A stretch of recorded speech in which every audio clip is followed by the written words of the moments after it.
over here as well. Okay. That's is it show up on your end?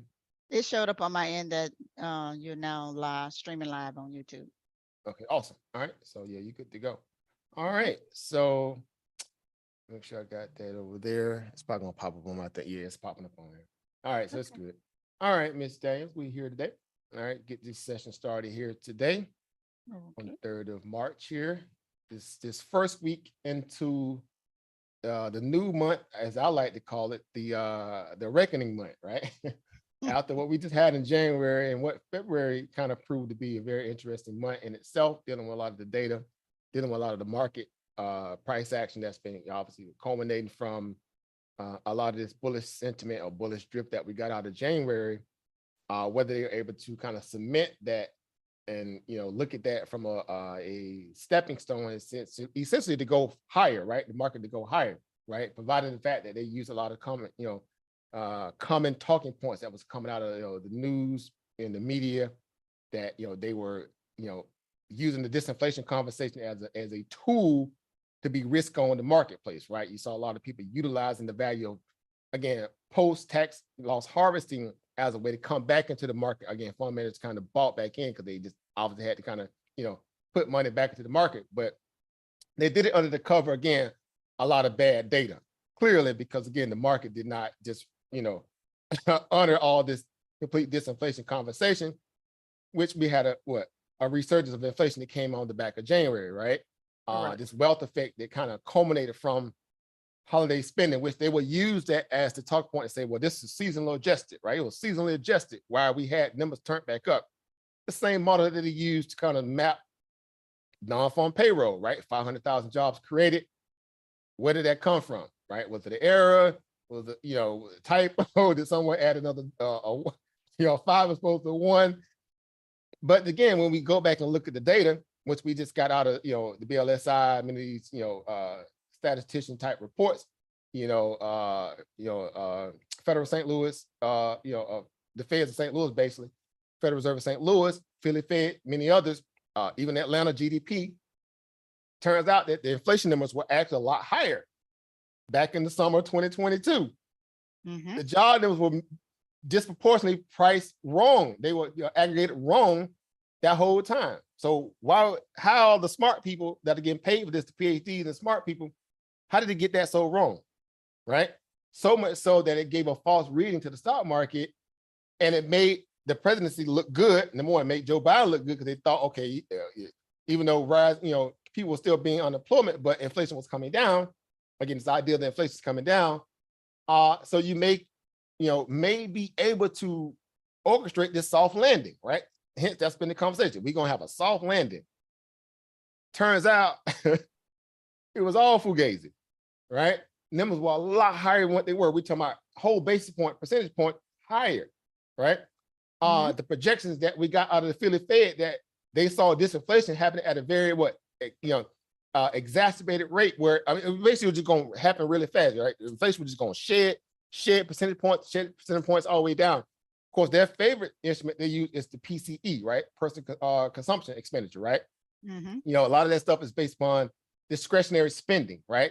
What people it's excluding food and energy, which is the volatile reading, but those are our biggest costs, all right? Food and energy, but they exclude those things, right? So again, it's already cherry picked data anyway, right? So it's always this, let's make it, as less effective as possible, so we can say, see, we're winning, but it's at the expense of Main Street, Americans, right? It's at the main, at the citizens, detriment, right? Because they're feeling this stuff, right? They're feeling this stuff, right? And it's funny because they're playing politics with people's livelihood. But when we look at the market, of course, we have to be able to separate our biases from what the market is doing, and we have to be accountable for how we spend our money, how we invest our money, what that looked like from one quarter to the next, annually, whatever, right? So again, it's about strengthening our thesis, be it we be risk off or risk on, right? So of course, today we're going to have that conversation today dealing with, forward thinking, using the economic calendars, using the data that's already out there to kind of, again, come up to some kind of consensus of whether, where we are at this point in the game. Of course, the month of March has not always been friendly to the stock market, right? It has history that March is typically always kind of slow month. Why? Because we're talking about that Q1 cycle. Right. Q1 cycles of markets, right, are always kind of weak anyway, because this is where a lot of CapEx spending happens when the economy is running smoothly for us, right? Companies got money to spend, Correct. this is a downturn. They're investing now for what? Summer and the fall, right? Typically get Correct. ready for the shopping season all over again. But we're in a whole new different set of rules now. All right, we got inflation kicking people in the teeth. All right, we got, you know, the debt effect. They used to call it the wealth effect. Now it's called the debt effect because credit card debt is through the roof. And people are spending as if they're not having to deal with, you know, inflation at 6.5, 6.4, right? 6.6, right? This new U-turn back up to the upside because they thought, hey, the Fed told me we were having disinflation. The administration told us that, you know, inflation was, you know, crumbling. You know, it gave us a false sense that we, you know, we're on the downturn. I could spend money now, right? Because interest rates are going to potentially what? Fall. Right. But they're not. So here we are today trying to make sense of this in terms of our portfolios, our trading thesis, right? How we want to trade this market, and the many other factors that goes along with our everyday personal consumption of goods, right? Staple items, you know, we're going to buy that TV now, or we're going to wait. Or we're going to buy that house now, which people did, right? They did a run on the mortgage, mortgage side of the house, but the house in terms of the economic side of things.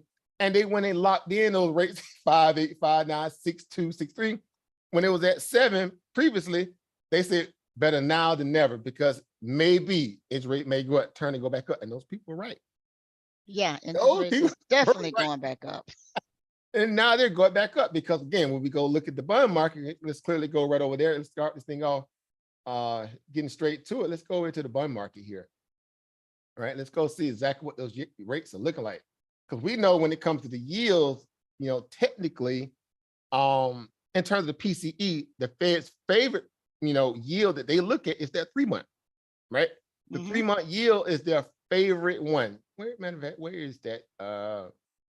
Where are you at investing.com? Where are you? Where are you? Right there. Here we go. Screw news here. All right, so let's go look at some of these. And yeah, look at oil's pumping today. Oil is pumping today for sure. Did you see the news on that this morning?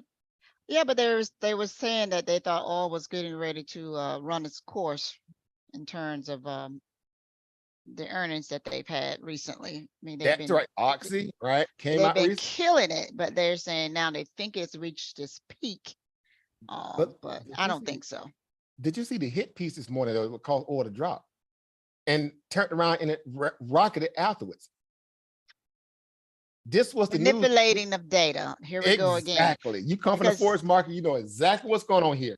Yes, that's manipulative data because next week you got oil coming out in the economic calendar. You have oil coming out.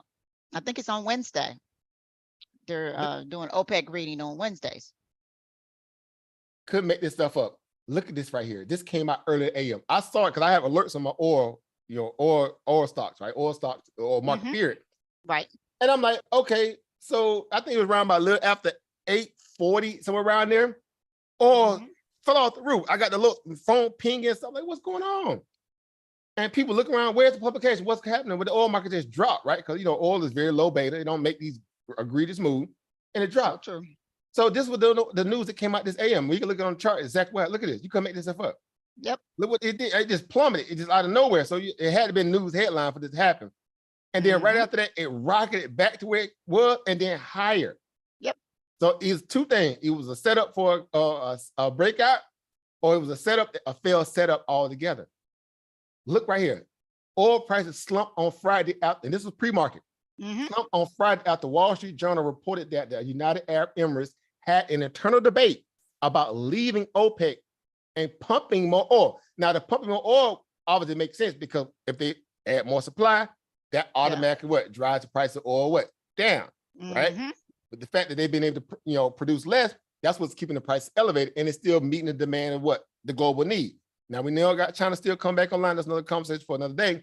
But still, they're managing their output, dealing with the fact that, you know, Russia's still in conflict. They don't want to accessorize that situation, right?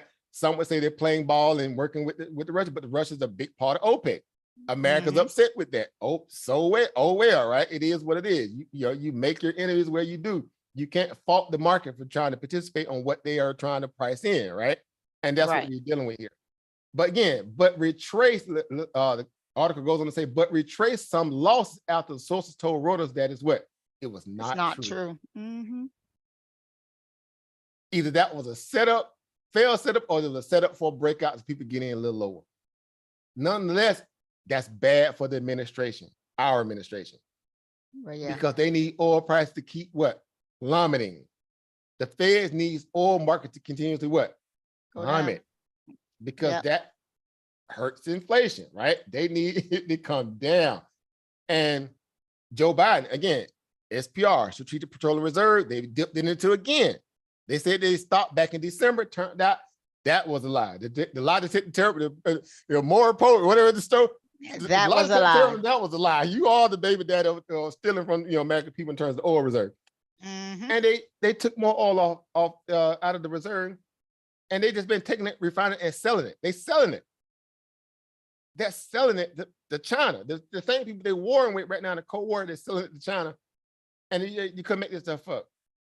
But nonetheless, oil saw a big rebound off that news. And here we are higher out of this consolidation channel that we got here. Matter of fact, let's go to the bigger charts here. Let's go to the COMEX futures Yeah, here. because last week oil was dumping. I mean, oil was really dumping last week. Yep. And remember, we did this in one of our previous sessions. Yep. Man, we put that flow on there. Mm-hmm. We put our flow on there. Guess what? Bounced off of it here, even though we know we get wick off of overshoots and candles, that's the market, right? But we played off a layer where we can see aggregate value of support, right? So that's why we use this level here. Remember, I told you that $73 level is the line in the sand, because we have a lot of contracts slated at around that $73 what level, right? You look at it on the COMEX futures, or whatever, even some of the junior refiners, this, that, and the third, they're playing at around those certain levels, right? Right. So it's consolidating here. This chart looks just like the S&P 500 did when it broke out from that low point of what? Off that latest breakout we got, right? Around the 360, 370 level. And this news with OPEC, again, that got debunked, whether it was true or not. Nonetheless, oil said, okay, y'all want to play that game? It's risk on, right? It is risk on. And so we're going to find ourselves running as of now, again, here on the hourly chart, we're running back to the top of the regression band here, at the top level here, kind of off this, the deviation of the 20 moving average here. We use that as a midpoint. We know that, again, anything above, clear moving average on the hourly chart or a daily, this is bullish, right? The 200 here is sitting at 77 on the hourly. Now, if we look at it on the daily, of course, that gives us some references, because obviously, you got some oil plays that that you're very candid of in your own portfolio, right? Now, on the 200, on the daily chart, the 200 sits at 84. Yep. Now, I've made a reference that anything above 80 is definitely problematic for the administration, right? I got to use it that way because they have an agenda to keep oil prices lower. Again, we're talking about gas prices was coming down. It spiked back up in certain areas around the country. And then when they began to spike back up again, in come another what? Release of oil from the SPR, right? Go figure. Correct. Right? Yeah. To bring the oil price down. Again, I'm not going to complain because I don't have to pull up and fill up these cars at the gas station. It is what it is. But as an investor, I have to be cognizant of that too, right? Because I cannot let my personal consumption value be biased towards my investment thesis. Make sense? We have to see it for what it is and be able to realize, what's happening here. It's politics and this stuff. It's unfortunate, but it is, right? So as you see, I got an arbitrary line drawn here around the bottom, right? We've seen this in the S&P 500 when it's going through the same chart before it broke out. It ran up towards 420. Man, we mapped that move out, literally to the thing there, almost to the T almost. And I think that's what's happening right here with the oil market, right? This latest push to kind of get it to fall down. Maybe that news this AM, it wasn't enough. It didn't have enough teeth. Again, some would say that the administration put that hit piece out. They do that stuff. They do that to spite each other markets. Right? We know about JP Morgan getting fined for manipulating gold. And all these companies with bad for manipulating the forex market. And they get fined and go right back to doing it again. As if it was no big deal. Like it was no big deal, right? If it was one of us, we go to prison, right? For sure. Right? You're going to send you some noodles or something. So this is the reality we have to deal with when it comes to being able to kind of, look at the market, make good decisions, map out opportunity in terms of that, what the markets are telling us, being forward looking. So in my opinion, again, just giving off what we kind of went over in terms of, charting this at $73 here, which we've bounced, substantially off that, again, multiple points here. And, now we kind of trending back to the upside. Mhm. oil market still looks pretty good. Now, even though the earnings that came out on a lot of the oil companies were great, but some of them pulled back because they feel like they kind of ran too far too fast, right? Again, Correct. you got your Chevrons, right? Mhm. You got your Chevrons. Again, You got your what is Shell. Chevron tickers? It's CH. What is it? Let me just spell it. There we go. CVX. I don't know why I'm putting CHV. See, again, Chevron, same reality, right? Right. Nice little move up, again, ripping, playing up to 200 moving average, actually pretty good here. Again, we're talking about moving averages acting like what? Magnets. Magnets. They Look at come that right move, back to them. that separation there. You couldn't make this stuff up, right? That's why I say this stuff is not complicated. You got to slow the market down. Look at that separation right there, right? That's massive Mhm. separation, even right here, right? That area there. That's why I consolidated a little bit here. It went back and tested the area, that high clear resistance there, and then it pulled back, right? Right.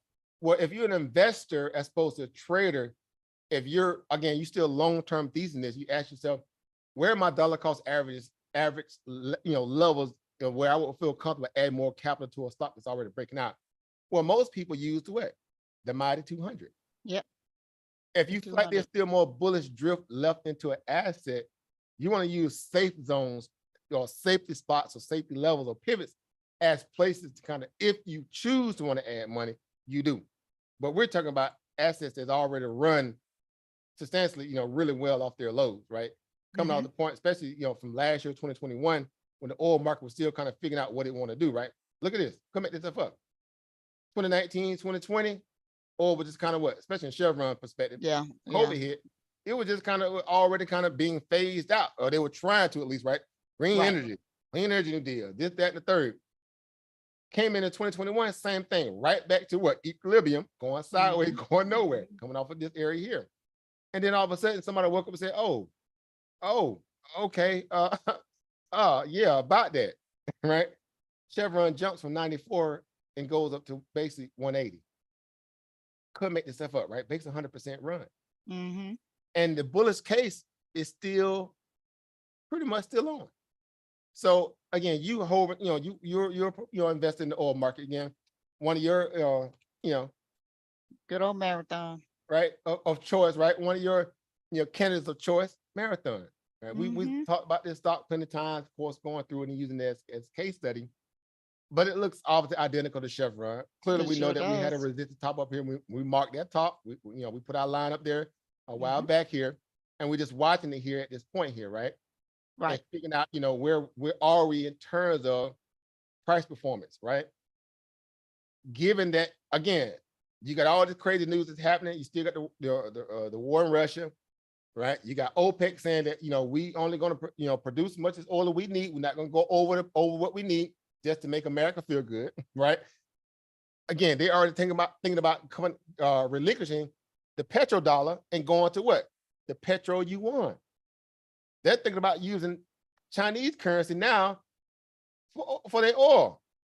They think about, I mean, it's a hot mess right now going on in Washington, right? They are really in their feelings. That's why I say it's not, unheard of that they would put out hit pieces to try to kill the oil market. Right. And it's crazy because with them trying to phase out fossil fuels, it's a gift and a curse. Why? Because you don't have the infrastructure to do clean energy and green energy initiatives right now. You barely can fix the roads in people's neighborhoods, right? True. You True. still sending money to Ukraine like left and right as if you're going to build up their economy and not your own. So how you have money to do the other projects when you already bad producer irresponsible with your own, financing Mhm. your own backyard. So it just, I mean, the market is all over the place, right? It's kind of like somebody, you can make this stuff up. Like what are these people thinking? Like, what are they thinking? And so the market is trying to price all this stuff in. It's in the flux. They got inflation, all this stuff happening. It's like people don't know what to do. But I'll tell you one thing, when it comes to defensive plays, these defensive plays in terms of oil, energy, right? Some would say it's risk off energy right now. Well, this 200 moving averages may say different, right? It's Right. holding because if that's the case, it would have plummeted here. You got a clear double top. Mhm. If that was the case, if the oil trade was over, yeah, we would have more drift. Now, even though we kind of bottoming out here a little bit here and finding support here, in this case on MRO here around 24 here, uh, yeah, but look where we just came from, right? Yeah. We're down here, $11 a share back in the September 2021, Mhm. right? $15, at around December, right? Going into the beginning of 2022, right? So this trade is still up substantially, roughly It near is. 75, 80%, It is. It definitely is. I can it's vouch for that one. it's showing strength, right? I know your portfolio loving it, right? It's I'm loving it. loving it. It's loving it. So as an investor, you say, okay, well, forward looking, if I'm still bullish on this sector, right, as a Mhm. defensive play, everybody has their own levels, again, dollar cost average and where they want to buy in at. We know that these 200 moving averages are great, again, demarcation lines or gun lines to kind of be what, excited about, adding capital on if you want to kind of increase your holdings. Mhm. Make Mhm. sense? Right. So that's how you look at this from a forward looking perspective, right? How do I measure forward potential value of forward future growth up against a marketplace that may sometimes even give me mixed signals.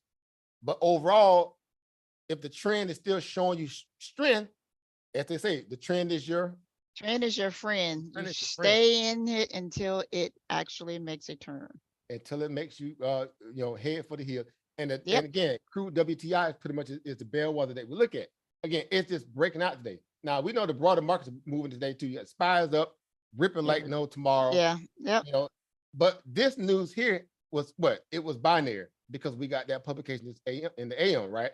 This Right. whole Arab, Emirates, news piece that came out, be it a hit piece or not, but turned out it was a false, be it being proven false and not later on, it was a breakout, it was a setup for a breakout.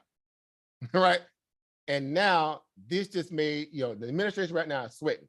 They are sweating bullets right now. Or is that sitting down dollars say, oh my God, right? Yes. Yes. They're somewhere feeling really, really, they sweating right now, right?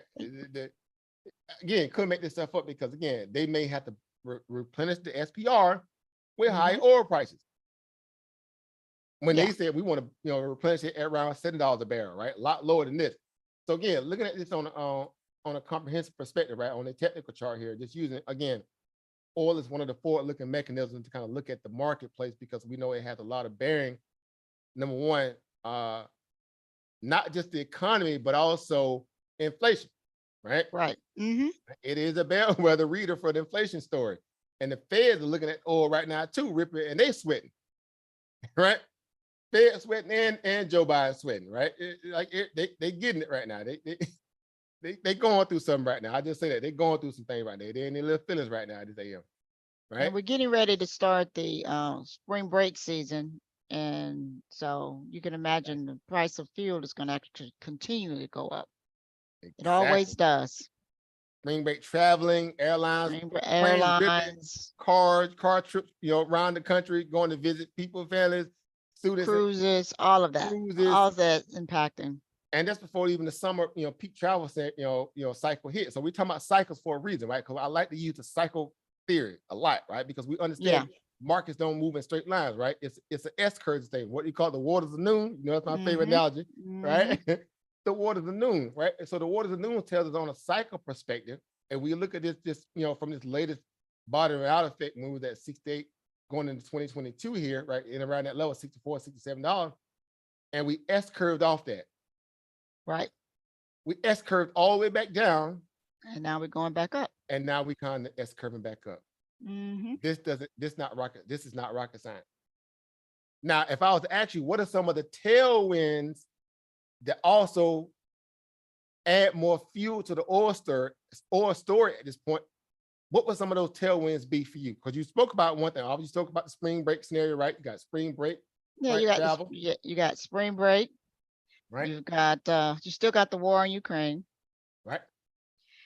And you have of course you got the Feds coming up next week. Okay. That's going to talk about what are they going to do, rate increases or not. You got OPEC numbers coming in next week as well. So yeah, you definitely got those things. Inventory, right? Definitely got OPEC inventory. You got that's next week. One of the things that I've been looking at is that fear in the market reading. Right now, a lot of people are being fearful about spending money, but they're still spending money on oil because that's an essential thing. Oh, you already had it up. But this is one of the and again, it changes, right? It So changes. as now it's at neutral, but again, just last couple weeks, 2, 3 weeks ago, we was what? Yeah. Getting their extreme greed. Yes. But the market breadth perspective in terms of this read, in terms of extreme greed, the greed, the breadth, the stock market price breadth, a lot of this is based in equity side of things, right? It's not really culminating to the idea of, we're looking at it from what commodity perspective, right? Oil, Right. right? Right. Lumber, coffee, OJ, which is those things are still up. Eggs, right? Woo. And they're going back up, right? The price of orange juice is like through the roof, and you're in the state of Mhm. Florida, so you know what I'm talking about, right? Uh, So, yeah. right, see, you got the OJ sitting right there. So a lot of things can be, misplaced in terms of, the true nature of what's going on. Because I always tell you, the true market is what? I always say this a million times. The true market is the bond market and the commodity market. Correct. Equities, yeah, they still real Mhm. assets, but they're very volatile for a lot of reasons based upon what we look at in terms of what? Cycles, right? Right. That's why you Mhm. have the 3 tiers, right? Legacy or excuse me, growth, value, and legacy, right? Then Right. remember the fourth one is the new one, right? The neo or the new child, right? Is what? Momentum, right? These momentum type Yeah. plays, the mean, Sentiment, all that momentum. stuff. Mhm. So when we go through these different, economic scenarios or processes, if you will, in terms of being able to map money, you need to understand where you are in the cycle, right? We all seen that chart that shows you the cycle of money, right? When you Right. at euphoric optimism, all this stuff, then the denial, Mhm. capitulation. We saw that S curve. It's the same thing in terms of equity markets. We use these gauges like fear and greed indexes, right? Again, put the call ratios, right? Even junk bonds all over the place right now. You got high year grade junk bonds. They starting to kind of fluctuate a little bit here, right? HYG, I think another one, I 8 something, whatever them junk bonds are. So Mhm. you start to realize again, where are the safe places in the marketplace? Again, going back to our energy story, at least on this perspective, and using this proverbial S curve, like any chart person looks at this and says, yeah, we almost had 100% retracement there, right? That mean Mhm. reversion there looks pretty solid, right? Right. We're turning back to a place of of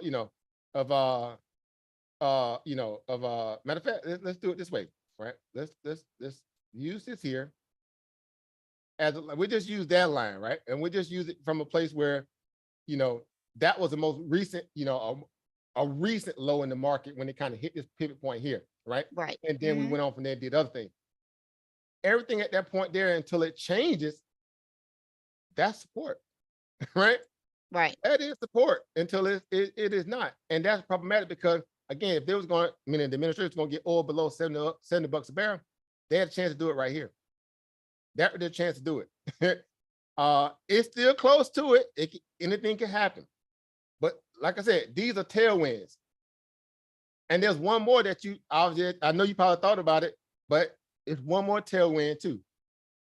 A certain nation just came back online Well, China just had its first CPI in years.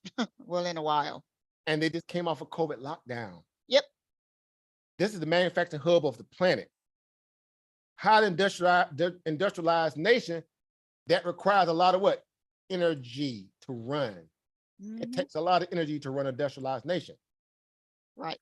Oil, right? Coal, natural gas, you name it. It All of takes a that. lot to fire up those plants. Mhm. So again, Feds want oil prices to fall. They want energy prices to come down. COVID was on while China was on COVID, zero policy COVID lockdown, the Feds loved it. Because that's one equation off their chessboard they don't have to worry about. They can manipulate the oil prices, get it down much as they could, but they failed at trying to break that $70 range. And because that China getting ready to come back online, Wall Street ain't stupid. They Right. do the dirty business of the government, but they ain't dumb. They know how to go chase. They're gonna chase money over what? Over politics if they can. Mhm. Ultimately, in the end. So these are tailwinds for what? The oil market. And so which also consequently equals what? Potentially what? Higher inflation again, because energy is a big driver behind what? Inflation. Inflation. Yeah. They cannot force China to go back on COVID lockdown. They can manipulate us No, in the West. yeah, they're in for a serious ride when you're trying to put China back in lockdown. That is not gonna happen. Think about it. So go figure. All of a sudden, here come the slander hit pieces. Oh, finally they want to tell everybody that the virus came out of what? China, Laugh. We they had still made that saying declaration that. back in February of 2022. We got the receipts to prove. We told people it came strictly out that level 4 lab. And people called us conspiracy theories. They laughed at us. We pulled up data. We pulled up people. We did a lot of work in exposing that information. And people called us crazy. Oh, that's misinformation. This, that, and the third. Turns out now the FBI, U.S. Department of Energy, oh, this is not, it wasn't a reach. It was obvious. That's a level 4 lab that dealt with SARS-CoV-2 viruses. All of a sudden, oh, a bat and a snake and the pendulum cross. Some people out there today just need to throw their whole brain in the trash can. No disrespect, right? The people, some people need to throw their brain in the trash can to get a new one, because you could make this stuff up, and you had people fighting you like, no, you wrong. This was, natural, nature produced. Like, all right. No, it wasn't nature. Man-made created. And people was fighting us on this stuff like hard. Like, how dare you? You gonna get people like, you do understand that you have to be objective in your thinking, right? Okay. Anyway, moving on. But now that we again notice that they're using that as a way to kind of spike China, because if it puts a bad spin on China, obviously China also being somewhat of an ally to Russia, right? Yeah. Oh yeah. Again, the idea of moving away from the petrodollar, which kind of China still buys our oil, right? That's who Joe Biden is selling oil to. That's why they say he a communist supporter, right? They own his back. The Republicans on his back. But yeah, he still want oil to come down, they help his presidency look good, whatever. But you can't have it both ways, is my point, right? They can't have it both ways. So therefore, by the very lightness of that, oil is in a bullet drip back to the upside, because it's in an uptrend. The Arab saying, look, we thinking about moving away from the petrodollar and going to the what? Right? They thinking about going to the petro yuan. They want to price their commodities backed by what? Commodities, not backed by paper fiat currency that the American hegemony has had a stronghold for so long, and now is becoming to be very tested. That's another reason why oil could be very bullish, because the nations like that have to have oil, deposits, Africa, certain parts of South America, these people getting basically getting cheated for the commodity that they have. They're getting paid basically at the currency impairment exchange rates.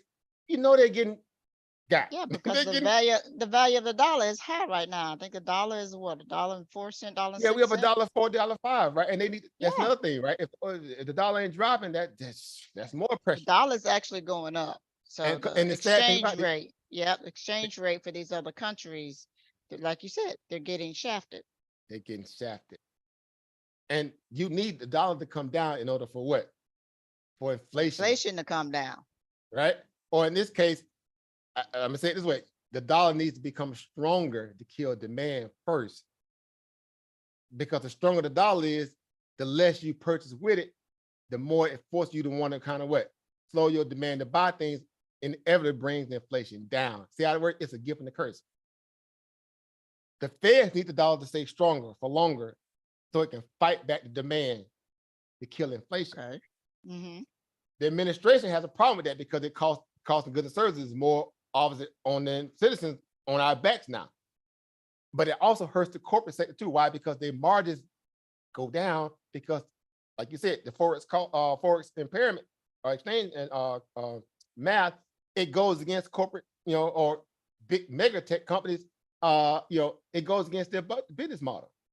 Mm-hmm. They want to use cheap labor in China, right? They want to use at lower a weaker dollar, so they can get more out of it, so they can have higher margins. Mm-hmm. Now you're going through margin. Remember, we talked about margin compression before. We've been talking about margin compression since end of last year, right? That's going to be a big issue going into next year. Margin compression.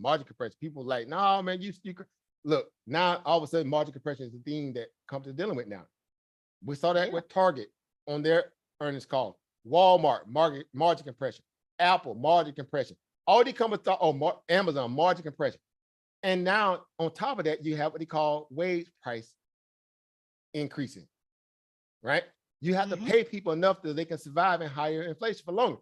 Walmart Right. just upped their what minimum wage literally what a week ago to what 17.50.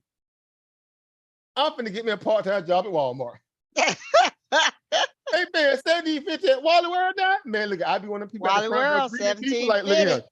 17.50 to stand there for 4 hours, like 5, 6, 7, 8 Mhm. hours, just greet people at Walmart doing that. I'll take that part-time job. Let's go. Free money. But Yep. again, we still talking about inflation being 6 point what? 6.5, 6.6 right now? Yep. 6.6, whatever it is, the latest reading is. Think about that. And it still ain't keeping with the price of inflation. They're definitely not, because the housing and rental is still going up. Think about that, right? Still going up.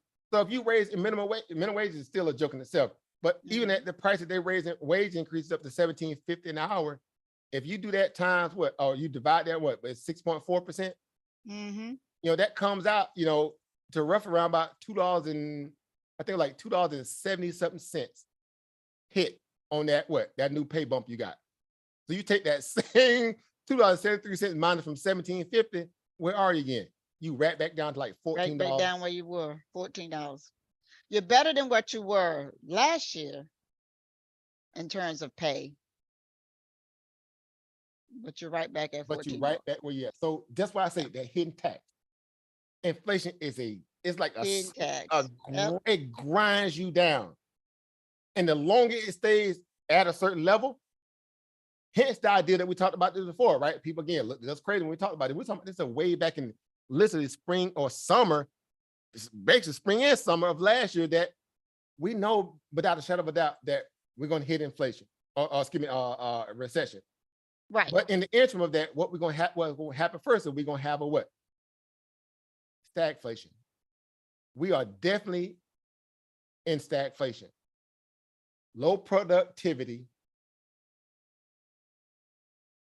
Wage, obviously, in terms of employment, it's either stagnant, even though it's still increasing slightly, but it's stagnant at the point where the wage increase value is still not enough at the rate of inflation to give Mhm. them a value where they can still have fighting capital to work with, because it's being eroded by inflation, but it's still hurting their increase in terms. Even though you have a strong labor market, you're still not paying them enough where it will adversely be antithetical to stagflation, right? It's still getting ate up through inflation. You see what I'm saying? Like we Right. just saw with this Walmart thing, the 14 bucks. Mhm. You got a raise, but the inflation hitting you at 6.4%, it's turning back up, not going down. You right back where you started from. Right back where you started from. And then again, eggs is still up, right? Milk is still up. These things are still volatile. They still going up and down, right? Mhm. One week they could be down Next week they 15%, up. but it's Yep. still up from a point where it was at its low point, and then it ripped back up another 30% the next month or so. They could Yeah. stagflation. We definitely in stagflation. Yeah. So again, we're utilizing different data points to figure out, how do we assess the marketplace, right? If we're forward thinking, right? Markets typically what 12 to 16 months in terms of their forward thinking perspective, right? That's how they operate from, right? Right. That's why we have things like forward PEs, and then we have what we call TTE or TTM, 12 trailing month PEs, right? That's the typical base cycle of a fiscal calendar where you look at the TTM and you say, this is how we rate companies in terms of their PE, right? Price to earning value, right? And whether or not they're expensive or not, right? Mhm. You take a company like, let's say, we'll just use the company you like, right? MRO, right? Let's look at Marathon, right? Let's pull back some of all our scribbles off the screen here, right? We neoned up over here. All right. So let's look at Marathon Petroleum, right? Let's matter of fact, let's go to FinViz, right? Let's go to FinViz. Go to FinViz here. Yeah. Let's look at It, MRO in this terms of somebody estimated that they figured that Marathon may go as high as $40, because $40 a share. right. And look where we are. We had a clear double top. We priced this already in, right? We did this Yep. again. Go figure. FinViz got to. I mean, these people ain't slow. They ain't dumb. They know what's going Mhm. on here. You got a trend line mean reversion here where we kind of broke below again. That's it. That was them kind of aggressively kind of shorting the oil market, right? Why? Because they were trying to Right. kill it so they can get Joe Biden to look good in terms of getting SPR, at a more favorable rate they could buy oil. And the oil market said, okay, yeah, we're gonna slam the brakes on that a little bit, right? Right. Mhm. As of now, it's slammed the brakes on it at around $25 on MRO. We looked at the Comex future. We know what that looks like, right? We looked at some of those levels already, and you kind of trended back up towards that mean line reversion, which is sitting at around about 26.84. Right now, you're sitting at 26 what 58. Yeah. to about 30 some odd cents to get back in terms of this what point of equilibrium, at least at this point, in this trend line reversion here. Now, everything inside that on a catapult level, with China open up, we talk about those tailwinds we just spoke about, that's fuel to what? To the real. Yep. Right. Making it go back up. It's going to push it back up. That's going to push back up because you can't deny that, China getting ready to come back online, right? All the other things that we talked about.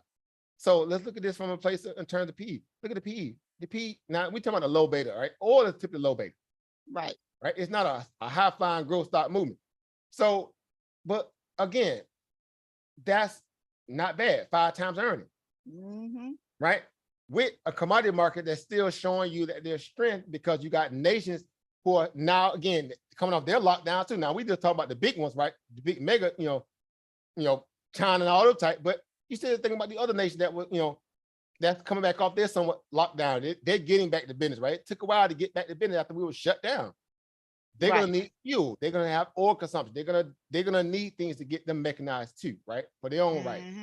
So again, that's still a problem because now oil is up higher than it was before when Trump was in office. At that point, he kept around $50 a barrel, right? I spoke about it before. He made it very plain and simple. We talked about before that oil needs to be profitable at or around $50 a barrel, right?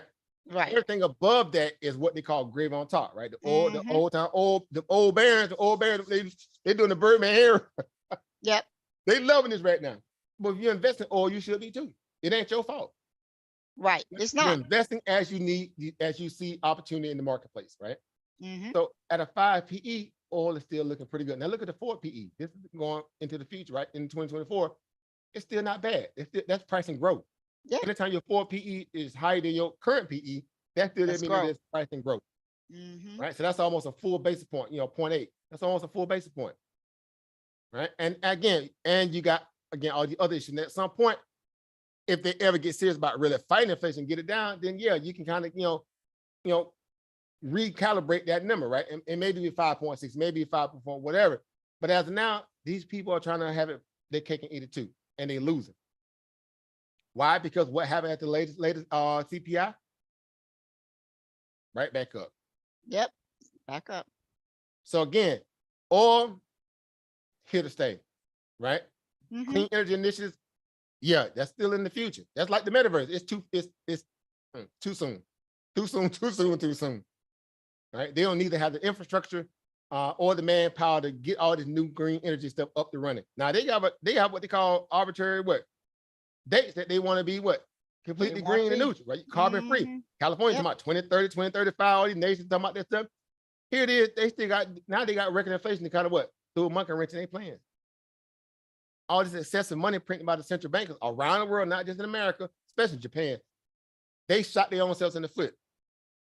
So somebody lying. So guess what? The ESG investment that has to deal with environmental social governance that really delves into clean energy initiatives, they got a fight going on with that right now in Congress. I don't know if you just saw the recent, the court just struck down the ESG initiative by the Biden administration. No, I didn't see it. The House struck it down. And Biden basically saying he's gonna veto it if it comes to his desk. Right? Let's come in real quick. And this is important because it's still talking about let me see, where's that ESG ruling? It wasn't the SEC, it wasn't the SEC, it was just where's that one? Yeah, it was this, was it the climate rule? Yeah, it was this.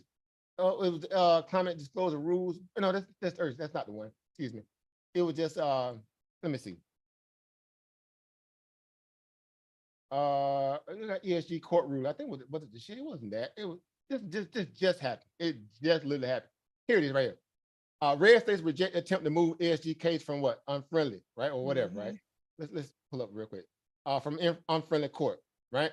Republican Attorney General case local issue. Texas federal judge known for overturning Biden rule, whatever. Republican Attorney General suing the U.S. Labor Department over its socially conscious remember they talking about this woke stuff, right? That's what Republicans all fight. Conscious retirement investment rule in Texas federal court pushed back on the government's request for venue change for latest salvo in the fight over lead foreign shopping indicate.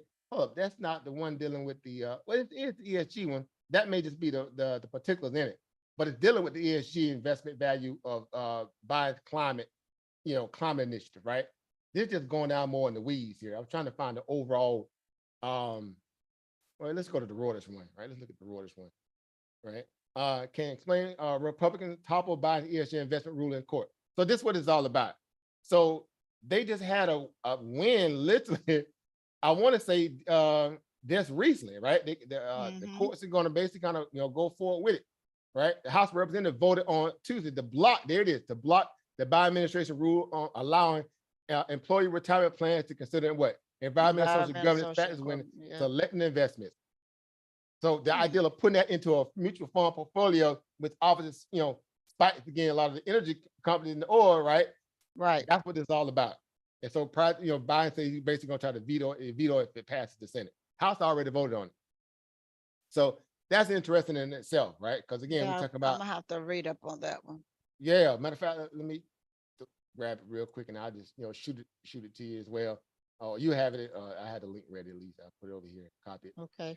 But yeah, Department of Labor rule, which took effect on January 3rd, lifts the barriers to ESG investing imposed by the Trump administration. Remember, they kicked it down, right? Because Trump was like, no, you got to make an even playing field, right? Let the free capital market figure this stuff out, right? And Biden pretty much came in and really upturned it because they really pushing this clean energy initiative stuff, right? The climate control, right? The WEF agenda, right? That's another conversation in itself, right? Klaus Schwab, them, right? This one world government where they can tell you how to live your life. That's scary. That's another conversation in itself. But this was important, in that regard, because this kind of tries to put a damper on the oil market. That's essentially what it is in a way. It's the guise of, trying to hurt the oil market.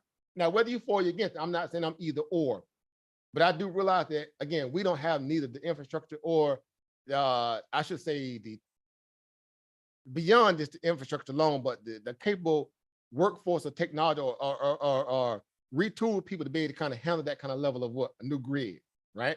And people can't afford it. You got raggedy roads, raggedy power line, raggedy bridges, raggedy infrastructure around the country. You talking about first world country that's really third world in its infrastructure. You see a little shiny building pop up every now and then, but that's not the true nature of what we're dealing with. Correct. So what's your take on that? I mean, what do you think? Well, they're not going to be able to do it. First of all, number one, the middle class, which is becoming the no class at all, can't afford these new technologies in terms of like cars, electric cars. We don't have enough batteries to freaking charge these cars. I mean, I've seen Teslas personally myself run out, the batteries can't charge, and the car's in the middle of the road because there's no charging station. And make it make sense. Make it make sense. They don't have the parts. We don't have, like you said, the infrastructure, the manufacturing stuff. I come from a manufacturing world where we ship most of our stuff to China to turn around and ship it back to the US. Makes no sense. Make sense, right? It does not make any sense. It does not. It just doesn't. And you can't have people who can afford to go to clean energy. You just can't. I mean, you still have people basically kind of like, say, living in the 60s and 70s in their homes. They're not energy efficient savings. They're not, they're not looking at, you can't afford the appliances anymore. Well, with the supply and demand. Did you remember that? They tried to push it. They were going to ban gas stoves. Remember that? They're actually trying to ban gas stoves. Yes, you can't. You ban gas stoves in any tundra areas of the country where there's snow, man. You do it. What? Green so weak. If you, it just doesn't make sense. What they're trying to do doesn't make sense. Goodness. Somebody did not look at the big picture and say, hey, Florida has 90-degree weather. New York is right now, maybe let's say they have 30-degree weather, and you're going to say no gas stoves. What? Make it make sense. Again, make it make sense. I mean, it just doesn't make sense. We're seeing things where you can't put a certain grade of Freon in an AC, but most of the houses in the state of Florida, they have OAC that run on the Freon that they say you can't use anymore. Well, how are we supposed to get the Freon or even the money, if inflation is so high, to upgrade their units to go with the new Freon that they want you to put in your ACs? I can't live in 100+ degree weather in the state of Florida without AC. Yeah, again, I get it, We African for I get it. I know we built for this, but still. My ancestors may have come from Africa, but I Hey, didn't come from Africa. I I was definitely say born, I was born in a house with AC, it's a reason why unfortunately. a black inventor invented. AC. I just leave it at that. All right. Anyway, yeah, Whatever. yeah, We're yeah. we're about to them hot fields. Like, look. When we No, get yeah, so it's we can too hot invent to be something. out here. First thing we're gonna Yes. invent is how to keep cool. Cause look at him. They Yeah, look. I'm just yeah. saying. Don't yeah. All right. Innovation matters. But no, But you're right. innovation does matter. You look at innovation does matter. I mean, they're trying to push too many things. They're trying to push Yep. AI technology. I That's mean, I the don't know if latest you've hustle. seen, yeah, the latest. I mean, have you seen, I think Bing or Microsoft was been Yep. testing their AI, and the AI is coming back and telling them what it's not going to do and what What it it's is not going gonna to do. do. Right. It's our remember It's Elon the already, other day. He go like figure. scary. He's like, y'all have no idea. Y'all going to y'all want it, but y'all don't understand how important what it's gonna really, really mess up a lot of you guys' reality if you think that this is gonna be simple Yeah. machine learning and it just kind of has what they call a kill switch or cut off level, and it's not gonna Mm-mm. do. If it's constantly being fed data, it's gonna obviously try to what? It's Back going to in it. evolve. It's The going to same way evolve. these algorithms are doing right now in the stock market, where we can't have normal price action. What do you think the algorithms are? It's another form Yeah. of AI. You see what they're doing to the marketplace right now? That's Pulling them that's up. what's doing it to the marketplace. It's the fact that we have allowed too much automated intelligence to determine how the market swings. My Because you can't opinion crank only. in the It's human my capacity. opinion only, but No, you're right. it's my opinion. You're right. We need to go back to the little sheets of piece of paper where we used to, buy and sell and trade stocks. Old school Wall Street Journal. Old And school. yeah, instead of letting these computers do it, because somebody has coded. People got to remember, computers were created by humans, and humans coded them with certain Yeah. things in them to make them spit out what they want. And back then it was just based upon math computation to help them better, have what they call less redundancies, right? The whole idea of that. The military, right? That was the first ones to do it. Turns out, I didn't know this. A fun fact. It was some actual scientists that was working in that space with the military. Mhm. I think they called the McClellan family. It was either the dad or the wife. No, the wife and it was the husband. He had a partner work there, so they were taking the information. They were working part time with them on that, respected with the military with that with the computer. They turned around Mhm. and used a lot of the algorithms to figure out an investment strategy Of course. to help help with the redundancies of being able to kind of map the market in terms of cycles based upon, again, some moving averages or oscillated values of energy in the market when liquidity came in and when liquidity came out. It's called the McClellan axis indicator, called that the McClellan oscillator, something like that. But this happened way back then. That It started happened. what we know today. It's been going on for ages. They're taking the data, the previous data. They always tell you to look to the left Fun to see fact. what the market did, to look to the left. And they're actually putting that data into an algorithm to determine Determine what best it's case going to probability. do. And then they're just tweaking it to say, okay, what if I throw in war? Okay, there's a formula for war. Yep. Believe it or not, there is a formula for war. Oh, believe me, prime military. What if I throw in a pandemic? Boom, there's a formula for that. What if I throw in You're so right. inflation? What if I throw in where the the 10 and the 2 on the bond market, where you got that inverted yield? What if I throw that in? And then all of a sudden that becomes the norm. They keep throwing all these what if scenarios into these algorithms that they are creating the norm. That's why you can't understand the market. I mean, I'm gonna be honest with you. Last week I was like, close my computer down. I'm not dealing with this Like, market what is because this, right? I don't It dealing reminded with me of this that meme when the market. guy was like, "It's just Tuesday." He was just throwing paper around like it's I'm just like, I Tuesday. can't deal with it. I'm gonna go do something else. I'm gonna go clean out the closet or do something, Mhm. anything. I'm not dealing with this market. It's Super crazy. Bowl. It's just crazy. But I open it up again this week. I'm like, oh, okay. So the market is doing better. Because all week it was red, red, red, red, red, red, red, red, red, red, red. On everything that's in my portfolio was red. I tried to do earnings on some things. I had them all wrong. I was like, okay, well, what's going on with the market that I can't predict in my paper trading, you know, correctly? So maybe I missed something. Maybe I got to go back and read a few more notes, got to watch a few more videos. But it was just that they were manipulating the market to their own advantage. My opinion, and my opinion only. No, but you know Um, you're in this space, so your opinion matters. Why? Because you're a participant in it. You Yeah. understand price action like anyone else. And we're so remember we had our training session we had.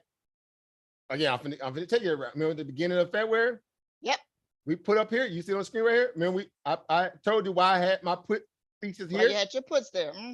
and why I bought them long term. I had some long term, I had some for short term. I said that's our short term top.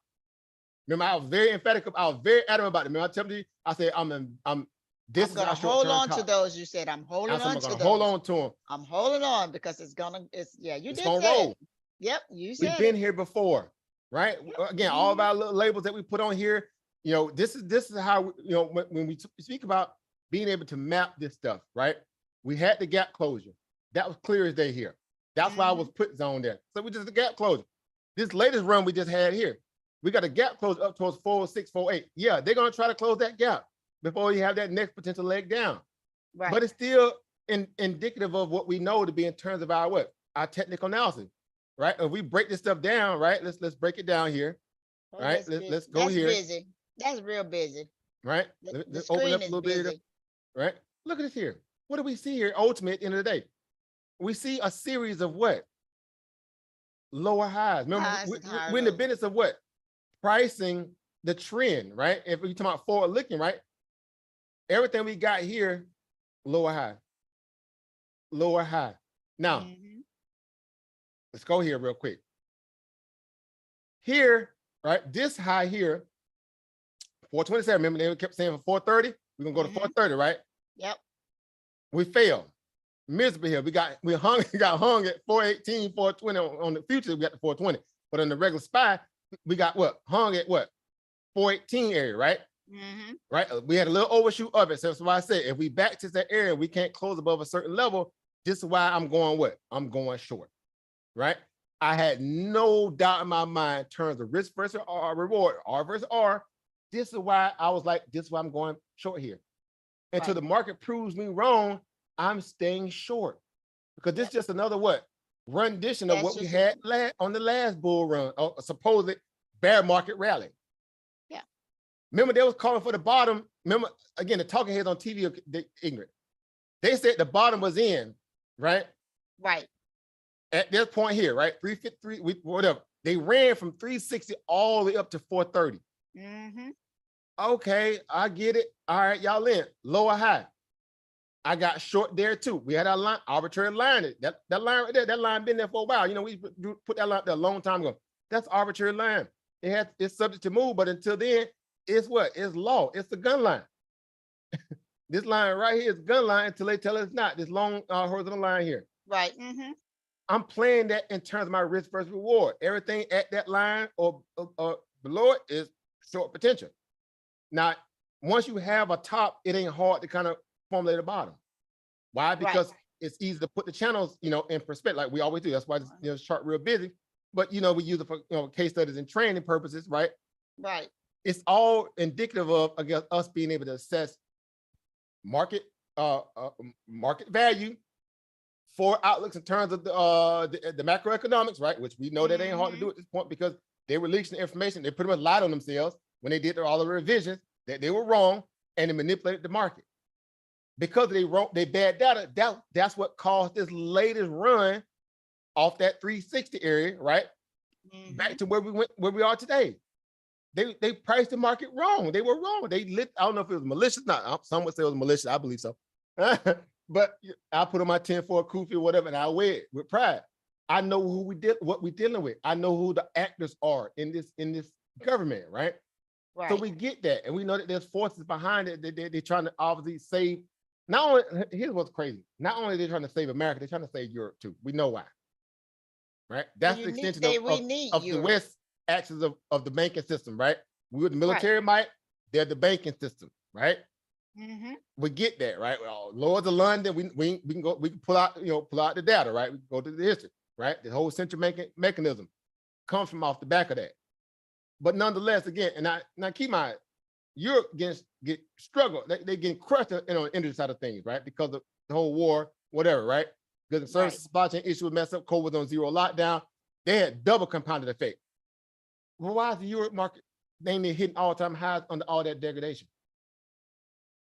And they're supposed to be doing QT at the same time and raising interest rates because they're doing the same thing that we're doing. They're crawling interest rates higher and hoping that it's just going to automatically turn over and go down. But at the same effect, they're making it harder on Main Street citizens. Why? Because it's eroding our spending power. It's eroding our savings. It's forcing us into credit card usage. It's forcing us to make a lot of hard decisions that we don't have enough money to stretch out long enough to deal with the experiment. Because they want to make themselves look good in front of what? On the political spectrum, the congeniality contest of politics, right? But it's at the expense of everybody else's degradation. So it shows you already these people are disingenuous. If their data was wrong then back during June when they made that false read that inflation was going what? Crumbling, going falling down, disinflation, the market rallied. Remember in June of that false read, that last false breakout, and turned out that was a lie. They tried it again in October. Look at the chart. The charts don't lie. June, look right here. See right here? Yep. Low. False data, market rocket. October, they tried it again. Nasty dump, right? We got all the way down to like what? 348, right? Remember, we already priced in way back in 2021 that we said the market was potentially can come down and hit what? 330, right? We got real close right here at 348. And came the next lie. Soft landing, pause, pivot, disinflation, run off the what? The balance sheet is doing its job, but it's look, we just need the employment world, the employment market to stay, decent and not do nothing crazy, and we might engineer a soft landing, right? That lie came in effect. Market rallied again. Couldn't make this stuff up. Went up and hit resistance around 410, backed off of it, went up and made another one around what? Where we are now, 418, 420. This is the craziness of these people. And then what did inflation do last month? Slapped them with an ugly stick. Slapped them with an ugly stick. Well, that's because I believe that's because the non-farm payroll data was incorrect. Now make it make sense. Unemployment claims are still low. Ain't nobody what? Ain't nobody what? 5 unemployment. They people hold their job because what else they got? They don't have nothing else. They don't have nothing else. They don't have nothing else.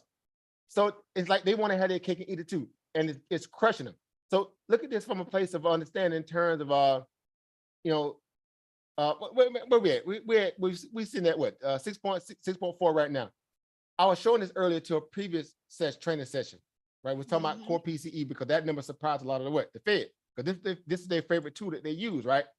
The fighting inflation. They use core PCE. They don't use CPI and PPI. It's a factor, but it's not the main. They use core PCE because it's the one that has less degrading news in it, right? This is the one that makes it dresses up, window dressing, right? This is the fake version of real inflation. They take out all the stuff that energy, housing. Couldn't make this stuff up, right? Yeah.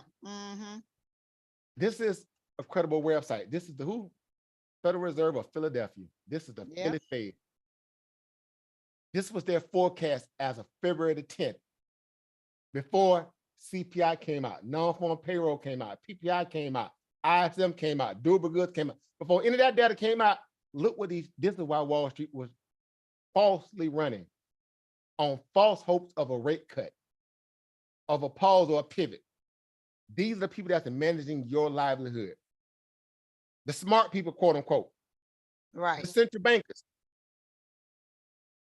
Couldn't make this stuff up. Let's come down here to this projection chart.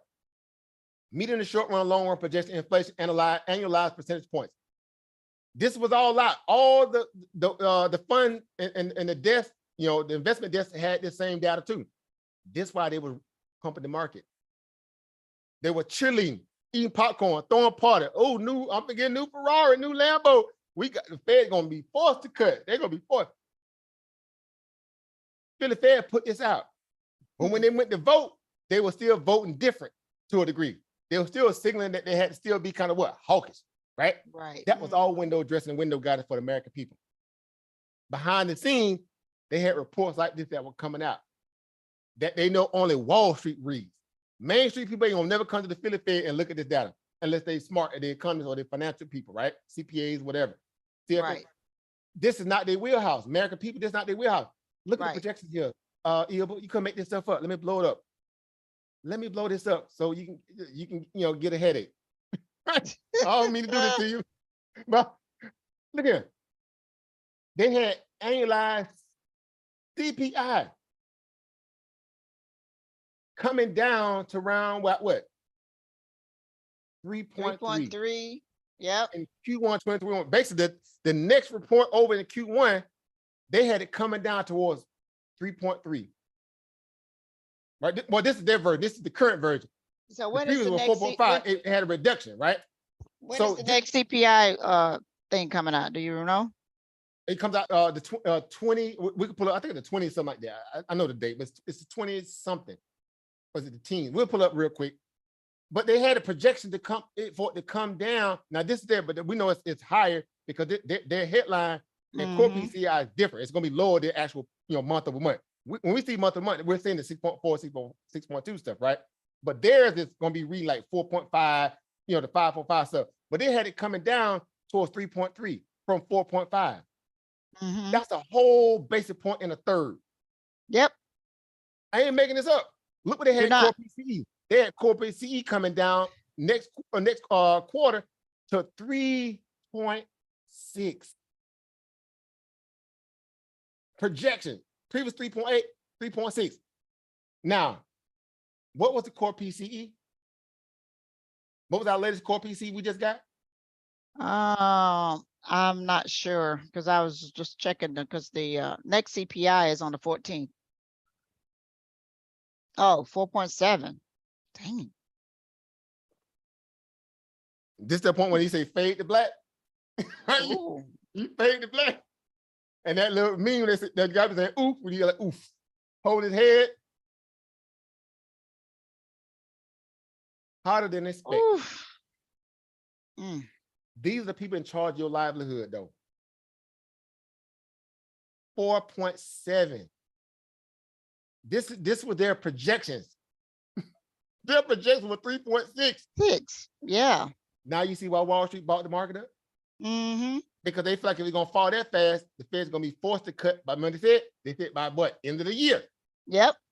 Some were even saying by Q3 the Fed was gonna cut. They were getting real bold in what they Goldilocks theory. Mm-hmm. Because look right here, Q4, Q3, 2.7. Yep. 0.5. But look at the rate of change. That's a 0.5 basis That's point. over a point. Right? And turns out, look at this. The 3.6, 3.5, that's the first one. That's a 0.5. That's a big jump. We're talking That's about a big inflation, jump. right? Mm-hmm. Right? That's from one quarter to the next. Q3, they had it 3.1 to 2.7. That's the difference of what? About 0.4, right? Yep. Mm-hmm. 0.4. Now, Q3 to Q4, it was 0.2. slowed down. The rate of change, it went down to what? 0.2. 0.2. At that point, they was gonna say, you gotta cut rates. Because at that point, you would have crushed the margins in tech companies. You would have rebalanced portfolios in a way where you rebalance a lot of the fraud to the market. Zombie companies got obliterated, or they not. These zombie companies still hanging around, mind you. They ain't went under yet. A lot of people that got dissolved, but they didn't. At that point, we should have been, Goldilocks. I should disclaimer. This is the Goldilocks theory that everybody was talking about in Wall Street. If we had it our way, we'll get the Goldilocks theory. Soft landing. Mm-hmm. Jerome Powell came out during the press conference. We may be able to achieve a soft landing. Higher employment, right? I just call it a high E. Yeah. High employment, but also what? Falling what? You got low falling unemployment. Right. You got So you can keep employment up, but inflation can fall because again, we talk about seasonal adjustments. We talk about the value where the rate cuts that we have already have out there. At this point, again, that was before they had raised that 25 basis point. We're still sitting at about 4.25 on the interest rates. Yep. So they were saying if we terminal out, the terminal rate around about what? Hypothetically, we're talking about 4.75 to 5, right? We already knew we were gonna go over 5. I was telling people that we were going over 5 way back in, I want to say April or May of 2022. I said we're going over 5%. Stop kidding yourself. Ain't no in the world you're gonna fight this record inflation, because at that point they were lying saying inflation was sitting at around about 7 to 8%. We had peaked at 9.1. But if you know anything about historical value when it comes to inflation, that stuff don't just roll off the balance sheet easy. It gets entrenched, right? That means it takes time to fight that. And if you don't raise inflation an interest rate at or above that rate, it's gonna make it Mhm. harder to fight it. They chose Right. to do what? Slow rate. They open up with a quarter basis point rate hike. Yep. That's like what they call pin in the wind. The old folk, you know what they said? The old folk use the pins. You pin in the wind. You don't get nothing done. You playing because that's not how you fight 9.1 inflation, 7% inflation with a quarter base point, and you was already based at 0. Yeah. All these people serious. They say they are, but you know, you can't really tell. You can't really tell based on what they're doing. I don't think they are. I mean, you You know got they not. you got Power talking next week.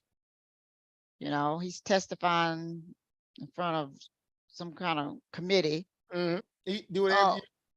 yeah, he's doing that next week. I think next Tuesday, Monday, Tuesday, one day next week. So it would be interesting to see what he says, and what he says have an impact After on the saying market. disinflation 15 times at the last meeting and gave people a false sense that they were what? They had a win on inflation, and then guess what Yep. hit them in the teeth? CPI, PPI, non-farm Non-farm and payroll. payroll, all of those things that just was predicted, you know, forecasted to be a certain thing and ISM, came back higher than what it was. PMI. Yeah. Make it make sense. But I guarantee you his numbers when he talk next week going to be more reflective of those things. He's going to have some preliminary numbers in front of him. He's not going to go in there blind. You know, I would go as far as say he didn't go in blind last time. He knew what he was doing. These people ain't slow. I'm not They too knew sure. this. I'm not too sure. But they knew this. There's They no knew way this. you know that non-farm and payroll was slated at 200K and come in at 514, But here's the deal. 500K. They had let the cat out the bag before that number dropped. Remember they had told you that they had to mess up the last numbers. Remember Oh, okay. they tried to ease that data out before the non-farm payroll. I don't know if you remember. Remember that data came out in the January, I think beginning or middle of February, that they had to do a lot of revisions because they got the numbers wrong. Remember they saying they had got CPI Oh, they wrong, wanted to change the they got the formula. formula, and then they turned around and changed the formula. You got it. Yeah, That's where you're I'm right. going. You're right. You're right. They wanted to change. They They changed tried the to pull a formula. slick one. Then they had to end up changing the formula. They said we had to change the formula because we got it so wrong. Yeah. But Yeah. that's basically what they're saying. They didn't say we got it wrong, but the excuse was since we got it wrong, purposely, we misled the data so we can make ourselves look good, the administration look good, so that way people feel like the inflation was actually what? We were getting ahead of inflation. When we're not. They moved the goalposts again. Same way they moved the goalposts with what recession is with 2 negative quarters on GDP. When the administration came out and said, no, we're not in recession. Make this make sense. Never in history has that ever happened. And the inversion curve told you that too. That's what we knew, because we knew it was lying because we watched the 2 and the 10. Yeah, we watched the 2 and the 10. Like you say, steeper you and always more want to forward. watch the 2 and the 10. That's why we say we ain't gonna listen to them. I said we go to the organic data. The organic data exonerates the lies, right? It blows up the lies, I should say. And we said that's why I told you day one. We old school. We go look at the real the real markets. We go to the commodity market. Yep. Right. And we go to the bond market. Bond market. I don't care about all this other stuff that they talking about at the BLSI because they cook those numbers all the time, right? It's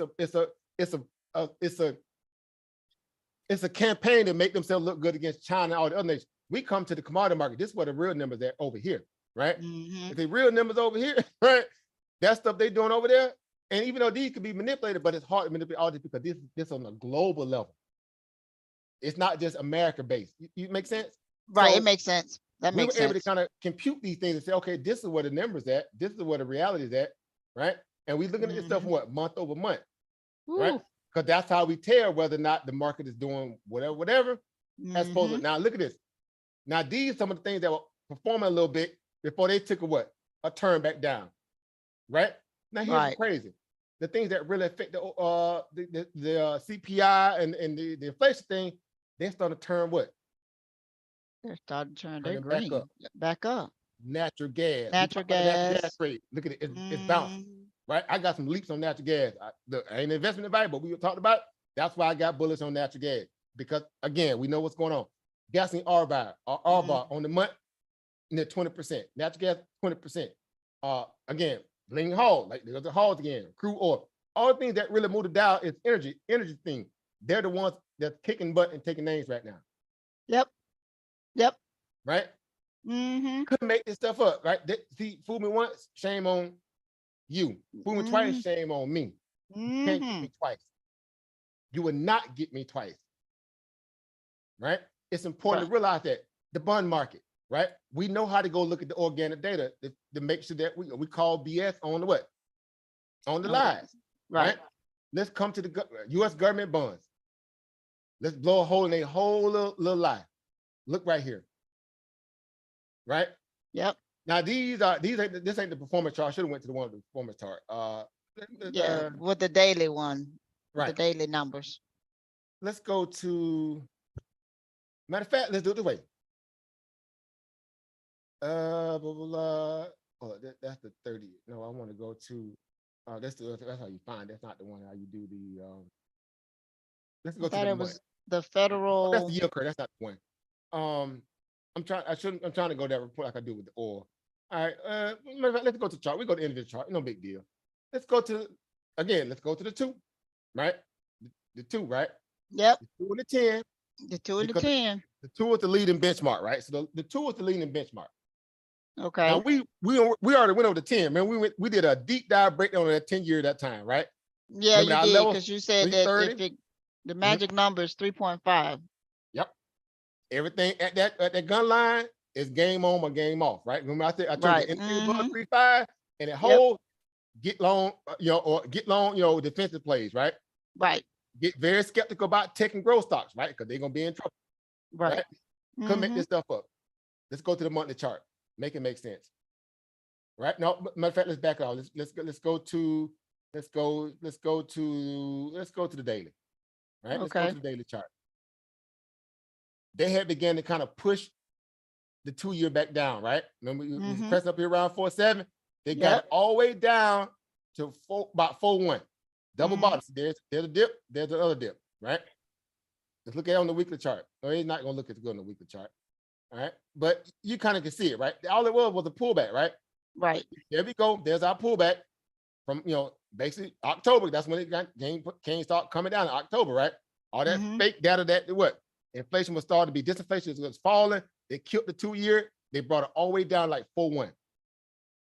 And then reality came into view. Oh, we got the data wrong. We had to do all these revisions. Turned out that inflation was higher than what it really was. The job numbers were misrepresented, misstated. A lot of data was misrepresented and misstated. Housing, everything was, a lot of stuff was just all jacked up. Get what the bond market said. Okay, y'all want to play that game? Out of there. It ripped, right? Where we are today. Steepest curve we ever had hit the other day. We hit like 86 basis points, 86 or 87 basis points on the 2 and the 10. Oh, goodness. If that ain't signaling recession, I don't know what is. These people keep trying to overlook that. This is like, when they say bad fiduciary response, anybody else that would have did this on the corporate level, you went to prison. If it had something to do with people's benefits, you know what I'm saying? Somebody Right. went to prison off that. These people get to walk, dust and stuff off and say, we just made a clerical error. No, that's the stuff people go to prison for, right? Because people insider traded off that information. People did bad investments off that information, Right. et cetera, et cetera. So we say to ourselves, okay, this is why we don't have to fight, we know how to combat the lies, basically, right? Mhm. We go to the organic data points and look at the real data. Let's look at the 10-year, right? Because this is the one I tell everybody to watch. I've been telling this stuff, saying this for Right. years. Always Yes, you watch the have. 10-year. I was saying this way back 2017. Watch the 10-year, because the bond market is really the true market. It's everybody's debt. If your debt, you'll know, because if the bond market starts imploding, so goes America. So it's too much debt. So goes America. Okay. This is the real market. It's the debt market. People know this, that really in the game. They know that in the game. That's why I always focus on the bond market when I have these conversations with people. Why? They're like, well, I thought we were just gonna talk about stocks. No, well, guess what? The bond market, it is equity. It is an asset, right? Too. Yeah, you need to focus on this. You need to know this. Couldn't make this stuff Mhm. up. We were ripping. We got all the way to 4.8, whatever. Look right. Couldn't make this stuff up, right? Oh, that's Right. no, go back to the week, the weekly chart here, or the daily first. Let's go to the daily, right? We were ripping. No, let's go to the weekly. Excuse me. We were ripping here, right? Got up to 4.2 near 4.3. Mhm. It came again, that false data. There we go again. October, we know it's gonna look like the 2-year basically. But even more so, they try to kill the 10-year because the 10-year affects what? Growth stocks. It affects the tech sector. It really is antithetical to the tech sector. If the 10-year is ripping, tech is dipping. That's one of the sayings they be saying. If the 10 years ripping, tech is dipping. And tech sure been dipping. Right. Of late, all that foolishness coming back to reality, right? Because they just rip like as if we didn't have record inflation, if we don't have record inflation. This is Wall Street has no other game plan besides tech. That lets you know that they produce irresponsible because they got so greedy and comfortable investing in one side of the market and one side only, they forgot how to invest in other what? Cyclical defensive plays. That lets you know they stay stuck. That's why they got to bet on a pivot or pause in order for them to go back into what they call the most riskiest assets out there, because that's how they got all their money over the last dang near 10, 15 years, or I would say at least 8 years after the great financial crisis. So it's a hustle. We get it. Now look at this S curve. Water the noon again. Here we go, S curves, right? Here we go with the S curves. You went up, you came down, and now you what? Going back up. Now, if inflation is indicative of the 10-year coming down, is whether they really have disinflation or not. My eyes ain't failing me right now. That look like it's back to the that look like it's going up, and then which means inflation is going up. Can we make it any more plain? Nope. That's a good analogy there. Yeah. We can't make it any more plain. So again, organic data ethers the administration talking point. It ethers the Federal Reserve talking point. It ethers Wall Street, exuberant, bullish, goofiness, Goldilocks theory. Because they can't manipulate this down at this point when the data coming out, hitting them across the head. Ain't nothing you can do. That's before we begin even talking about the dollar, right? That's before we begin to even use the dollar, because we know the dollar is antithetical to what? Oh, well, yeah, I looked at that earlier today. Woo. Right? It's back on the uptrend. It bottomed out at 100 and all right, out of there. And we said it, man. We talked about it like, yeah, if the thing stay above 100, especially when we cross back over 20 here, I said the market's in trouble. See, I look, there go one of our little icons right there, right? That little icon we threw on there, right? That thing finna turn up, right? The little icon right here, the little turn up icon. The little, up sign. Turning up. And we ran up and hit a little resistance around the top of the aggression band. That ain't hard to see right there. Clear resistance there, right? It just ran a little bit. It's gonna cool off, but now look what it's doing. It's consolidating at or around the 200 moving average, especially on the daily chart. Consolidate. It's below the 200 moving average. I mean, the 20 moving average here. All it did was kind of got what? Separated from the 20 moving average, at least on the daily moving average at like magnet. Will it pull back down to this 104.14 and consolidate? Possibly. If it do, if find new money there, market's really in trouble. But that's gonna cool the RSI down. That's gonna bring that RSI down about 47, 43. And boy, that's RSI, if that RSI drops below 50, then we're in a selling frenzy. Typically, but the dollar is different because it has a lot of macro engines behind it, right? Unlike a regular asset, right? Because you're talking about global macro environmental pressures that are on it right now. In this case, the Fed needs the dollar to stay strong because it kills demand. If not, inflation gonna run out of control. See, that's why I say they stuck. It's a catch 22. They dang if they do, dang if they what? They don't. They stuck. And other countries want the dollar to go down because a lot of commodities are bought and sold in the value of the dollar. That's why you see, I said we were talking about earlier. That's why the Saudis are trying to get off the petrodollar. They want to go to yuan because they want to be. They want their commodity to be backed by what? The commodity, not fake fiat currency. That's why America in its feelings right now, they're in trouble. And they burning bridges. They burnt the bridge in Venezuela. They burnt the bridge in all the other Iran, and they had to go to Iran to try to get oil from him. And Joe Biden took his SAR behind Iran after all the sanctions to say, well, can y'all, okay, we know we sanctioned you there, but we need your oil right now because Americans are hurting right now because we can't balance our budget good. We greedy and we stealing from them and we sending money to Ukraine. We do all these things, but we need you to bail us out. Can you bail us out? Iran told them to kick rocks. They went to Maduro down to Venezuela. We know we put hard sanctions on you. We criticize you from using Bitcoin, and we tried to put a puppet regime government in. It failed. We tried to oust you, Maduro. I know we get it, man. I know. I'm sorry, bro. Could you give us some oil? First time he went down there, he told him, no, kick rock. They came back to him again, tried to offer him some, lesson on sanctions, this, that, 30. He said, okay, I'll give you a little bit. Nobody else was giving him. He went to the Saudis. The Saudis really told him, tuck tail and run. Remember that photo op? It was Yep. where Joe Biden shaking hand with the minister of it, and the dude sitting there looking at him kind of crazy. They made a lot of memes off there. I still remember that. That was so funny. They're burning bridges, and they don't understand that. So they only, I hate to say it, but they only backdoor escape route is what we know what they leading up to anyway. They're You gonna know what raise it the is. debt ceiling. Oh, war with who? China. Now, you really talking about messing up the market if you're talking about having war with China. Practically a lot of stuff, I ain't gonna say everything, but a majority of our tech stuff is built in China. Yep, it's built in China. Now you see why they're in a rock and hard place.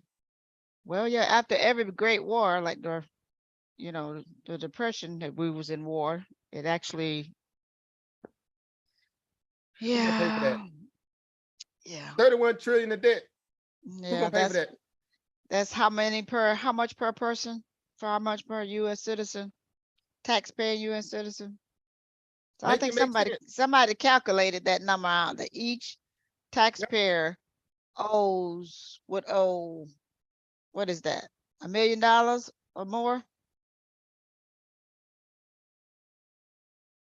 Oh, Make it make Lord. sense. Yeah. All I know is the US is not owned by the US no more. Debt per taxpayer, and this is aggregate form, 246,000. Oh, 246,000. Debt per citizen, right? 94,000. 94. And they said the average citizen ain't got $500 in their savings account right now, or even let alone 1,000. Mm-hmm. Because inflation eroded all that. Yeah. People spending with credit. People are living off of credit cards. Yep, people are definitely living off credit cards. Look And at the then compound when annuity they growth. can't do it anymore, they just go file bankruptcy, start over again. Government can't pay their own bills. We already know it's a Ponzi because, again, the fact that you have a debt ceiling shows you that you're not paying your bills. If you have to keep raising it, that means you're not paying your old bill.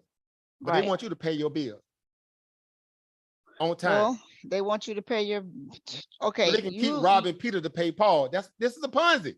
Yeah, you try not paying your federal income taxes.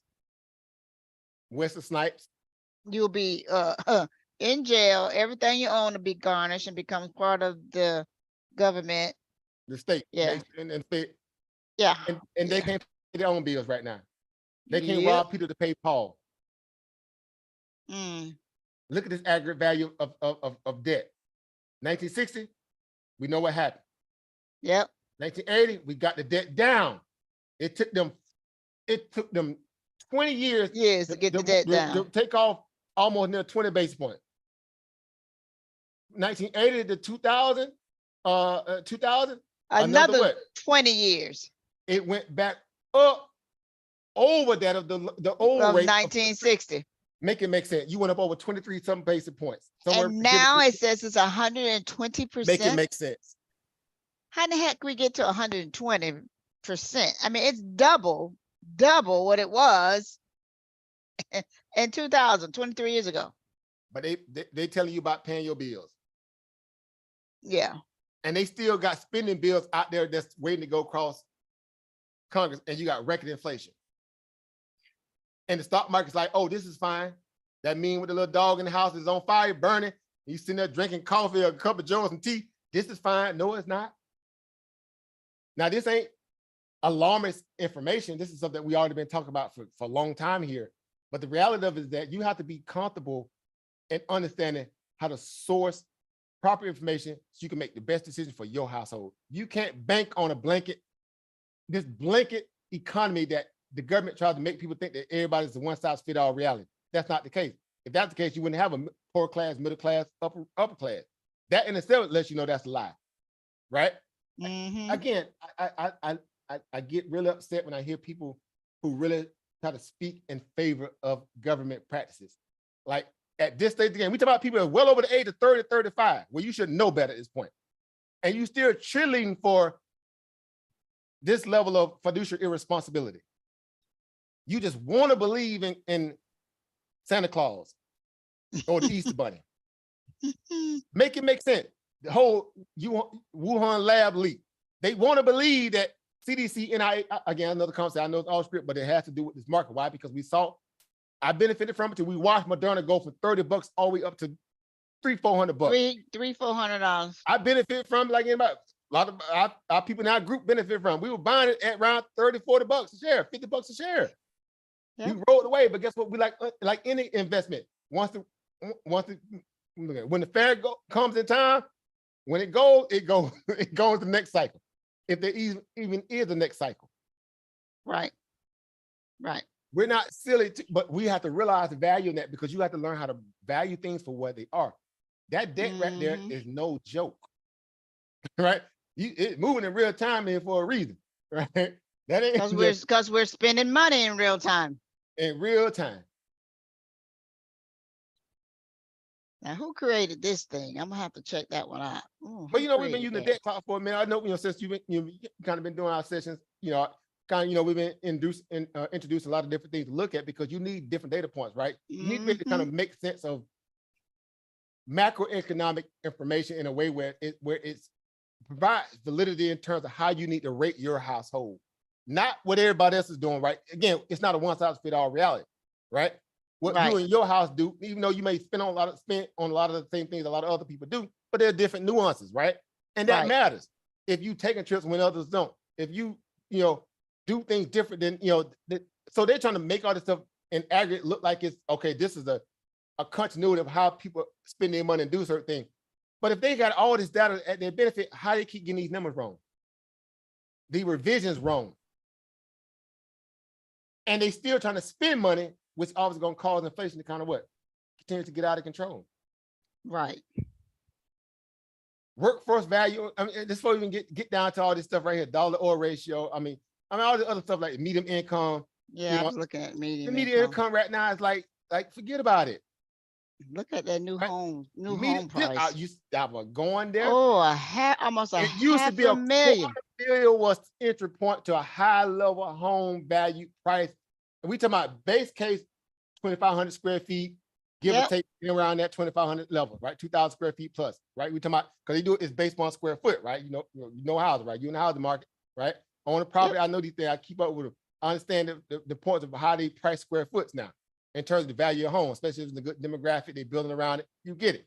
Now they're talking about $500,000 is the median price for a new home. $500,000. And Half a million dollars. That's the highest you would get if you got it literally 7, 8, not even that, about 4 years ago.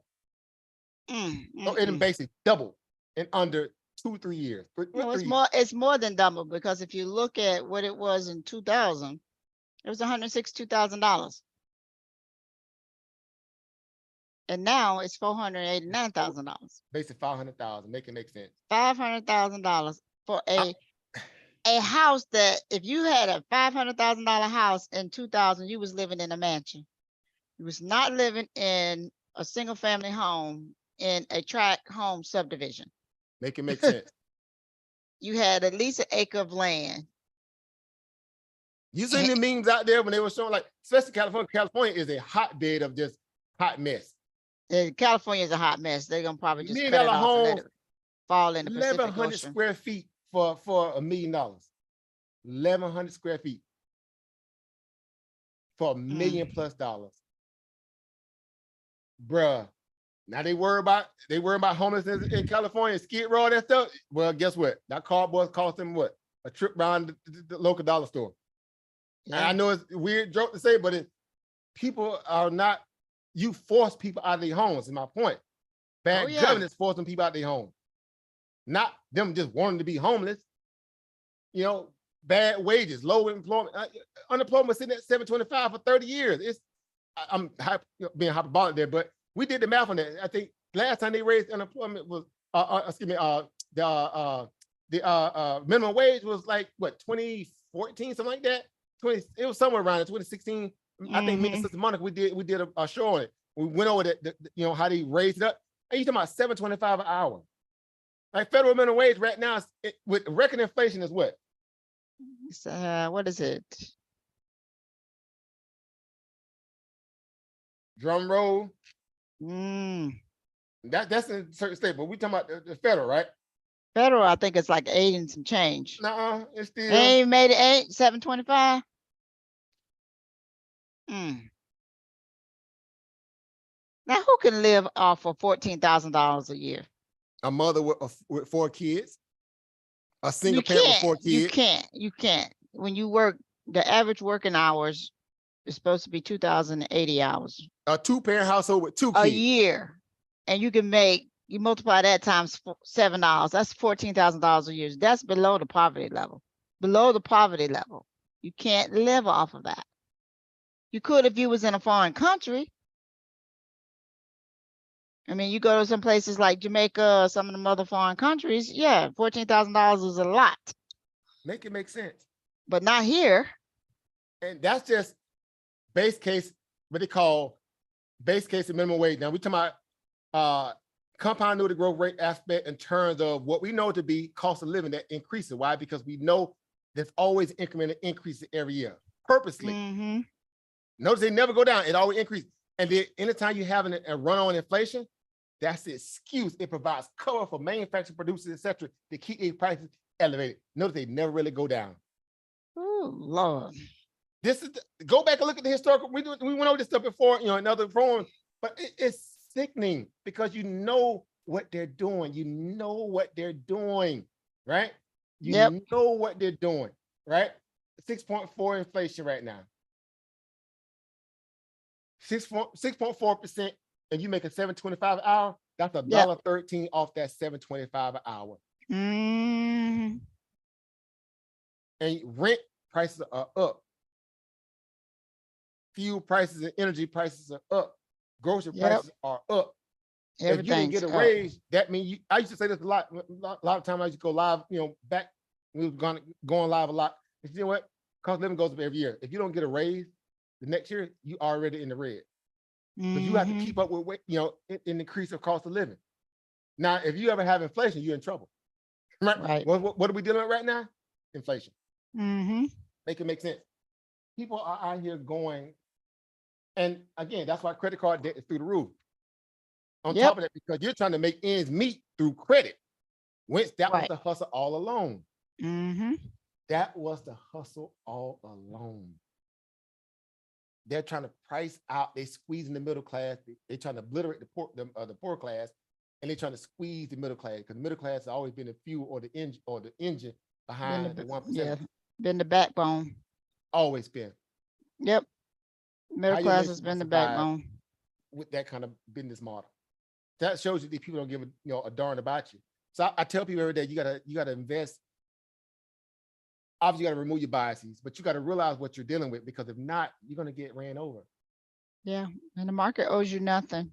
Market owes you nothing. Absolutely nothing. It's gonna do what it want to do. Look at it. Right now, we're sitting at 4,350. We bounced off of this. There's our lines. See our lines coming into fruition right here? Yeah. These are our pivot points. I ain't making this stuff up. We already drew our pivot points. These pivot points were drawn way before this move happened today. Yeah. We already knew our bottom was gonna be 391, 392, because that was the what? The gap fill area. And you got another little gap in there. You got another little gap. You just got another gap. That's it's a small one. Right. That's in the recent perspective. But in terms of, if we look at this on a daily level, let's go to the daily chart, because it's really gonna provide some. Look at that right there. Okay. Look at this hard bounce. That's saying, oh, CPI, this stuff, this is just what they call retracement. That's all it is, just back testing retracement. Smart people already know that. You got a gap up here towards the what? 406 area, towards that 406 area. Yep. Because that's that wick there. Wick can be considered the value of a gap to a lot of ways when you look at it on the bigger time frame, right? All you're doing is gonna go back and back test that gap. Now you may run into resistance right at the 20 moving average here, at least up around the level around 404. This big massive move off 391 to 404, that's all it is. You gotta be able to see this and know how to trade this here. I'm not fighting this when I know that I already have a level, a hard line of saying RSI reverse, reset, and then a pump back on 200 moving average, clear, and then now you what? You rip it above it. everything about it that tells me at that point, when you cross the 200, you're going to go back and try to fill that gap at 406. Markets are a machine. We just talked about AI earlier, didn't we? Mm-hmm. It's driving illogical price action based upon these same computer-based randomized numbers that they're using to say, because of this, forget the underlying reason why we should not be pumping, but because of this, we got to go back and arbitrarily fill a gap that's there because of whatever up. So guess what we said? I'm not going to fight that risk on. Give me them 401 calls today. I bought them 401 calls. We sitting at 403.40 right now. Yeah, and I was looking at it at 400. But When I I can saw see it why pull you back like 399, we got down to like what, 399.30 something. Mhm. I bought, giving them 401. I bought them 401 calls. Let me get them right there. Let me get all them 401 calls right now. I was waiting on the pullback. Right. So that's all pullback. We stabilize around that. Matter of fact, let's go to show the time frame. So that it looks like, let's go to the 5 minute. You see exactly what I'm talking about here, right? Now it looks really good when you look at the 5 minute too, you know, them levels, right? But nonetheless, let's look at this here, right? This is a day's worth of price action, right? See right here? Ooh, you got some gaps up in there though. That just gapped up into the pre-market, because I don't have the pre-market break in it. But if you put the extended, you see that gap, right? Those, you know, pre-market, whatever, right? Kind of flooding through green. See, we gapped up in pre-market, right? From yesterday until today. Yeah, yeah. And then that clearly was what? That kind of arbitrary line of what? Support that turned resistance, or excuse me, resistance that turned into support when we bounce off of here. See right there? Yeah. The 20 moving average on the 5 minute, that was my buy. But you know me, I'm old school, right? 9:50, 10 o'clock pullback. That's my strategy. 9:55, 10 o'clock. See right there? We were back down to a 399.30. That was my back test. That was my confirmation. I'm buying calls. 401 calls. Let's go. Them calls up right now. I ain't selling them, right? I'm still riding them, right? You know me, right? Good, gonna get it in. The call 401 right now. That's not bad. That's not a bad day today. Oh, by all intents and purposes. Not a bad day. Right? Come on and see what it works. I'm still sitting on, right? I'm still sitting on. You got you some piece of change. Right, the little something strange for a little piece of change. Right? You already know how we get down. I paid 95 cents for them contracts. A piece, 95 cents a piece, right? What? Not 95, right? But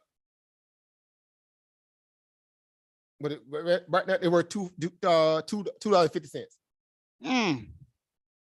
Right, so that's over. You know, that's about 150%. Yep. Right? Now, it showed me I got fill in around this area here, so I set an order there, but it didn't feel. I had to go back and do a market. I just looked at it again, so it filled me in around 399, 70, somewhere around there, right? Because I was trying to get filled actually around 80s. I think it was 76, 77 cents. It filled me at 95, right? And I was on a meeting too, but that's why I had my order. I had to rechange it. That's why. But that was my intention to buy it right around that point there. Right. Still talking about that's it broke out the bottom of the band too. Yep, that too. The linear regression band and the 20 moving average, they kind of spilled there. Yep. I was a buy signal. I wasn't going to hesitate because I said I know the greedy people in the buy this market up. So given that, that's 150% per contract, right? Yeah. So again, I'm playing. This is greed. We know what it is, but it's back testing. So on the 5 minute, if you squinch this thing all the way down to 5 minutes, that's where you can see the gaps better. See right here? We talked about this gap right here. So gap is this one right here, right? Remember we take that 406, 408 area? Yeah. Clear as day. Let me squinch that up and open this up a little bit. You can see it here more clearly. Clear as day right here, right? It's right at the 200 moving average. Go figure. Right at the 200 moving average when it failed at that 407.30 area or 407.30 area. That's the gap right there. It has to get filled. Yeah, it's got to get filled. Right? And knowing Wall Street, they're not going to let the market go any lower until they back test it, because greed is that the market always supposed to be what? Bullish drift to the upside. They got to play that backfield. They won't get to put, the difference of thought that feel like they could just kind of push the market down and keep it down. Greed has no bounds. Greed is like a woman scorn, right? No disrespect to the women. But that's what it is, because it's based upon a little bit of emotion, right? More so than it needs to be on a logical perspective. We know the markets are illogical. We know why the markets are illogical, right? So we get that. And so look at this on the 5 minute chart, how the market playing a linear regression band. That's algorithm. Yep. Boom. I mean, it's just playing it right at the middle. Right in the middle now. It got off the early volatility early, got shook out all the weekend. They're gonna shake out. They stop loss ran, right? Got those stop losses ran, And now we're gonna what? Tightrope that mean line reversion all the way up. Make it make sense. Yeah, they're gonna walk it all the way up. They're gonna walk it up. Right. So again, I'm just like, okay. Right. And I got I got a little, backstop on my little calls here. So I have to do the session, but I'm just playing price action in this regard because I know what I'm dealing with. Again, trader energy as opposed to investing energy are two different realities, right? So hence we speak about these things from, as we should. And understanding how to map money, how to use the data against them. So get real quick. Again, we talked about that Philly Fed, right? Their projections, we already pour cold water all over this. Throw this in the garbage. This is a Federal Reserve institution here. I ain't making this up. This is the Federal Reserve of Philly, right? This ain't no offshoot. This is the primary source. Pour cold water on all this here. Throw it in the garbage can.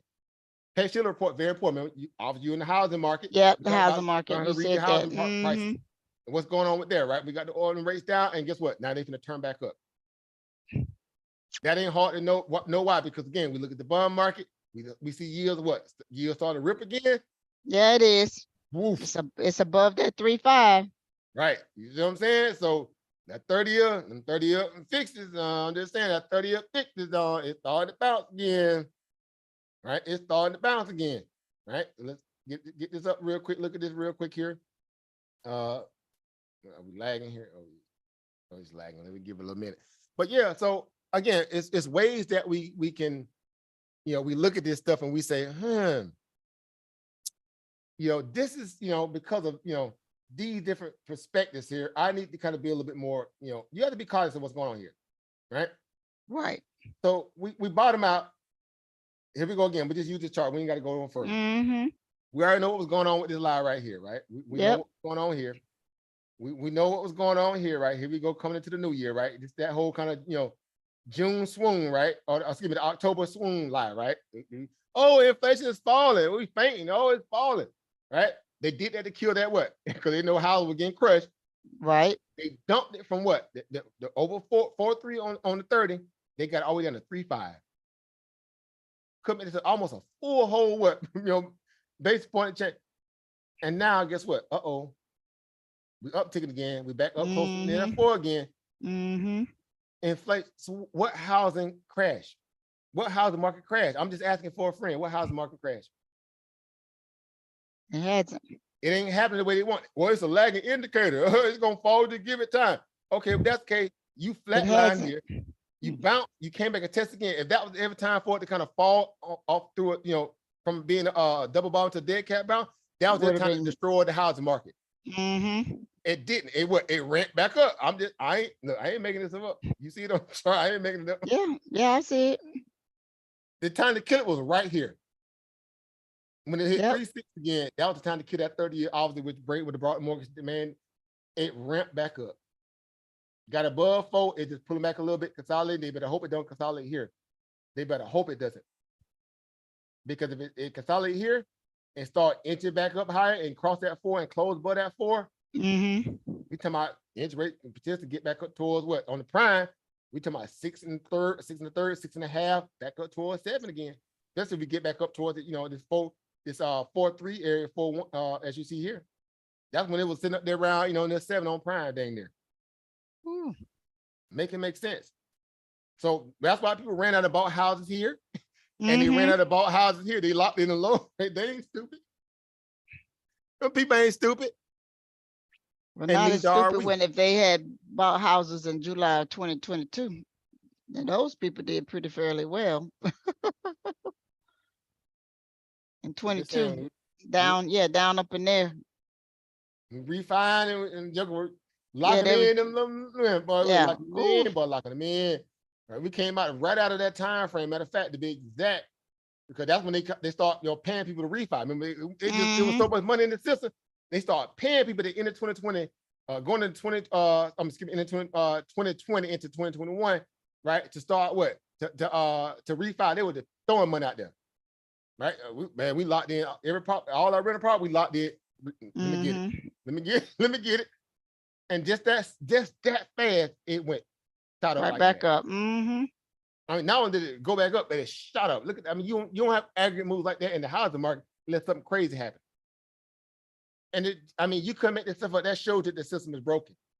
That shows you that the system is broken. We talking about a 30-year note. This is the slowest bond ever.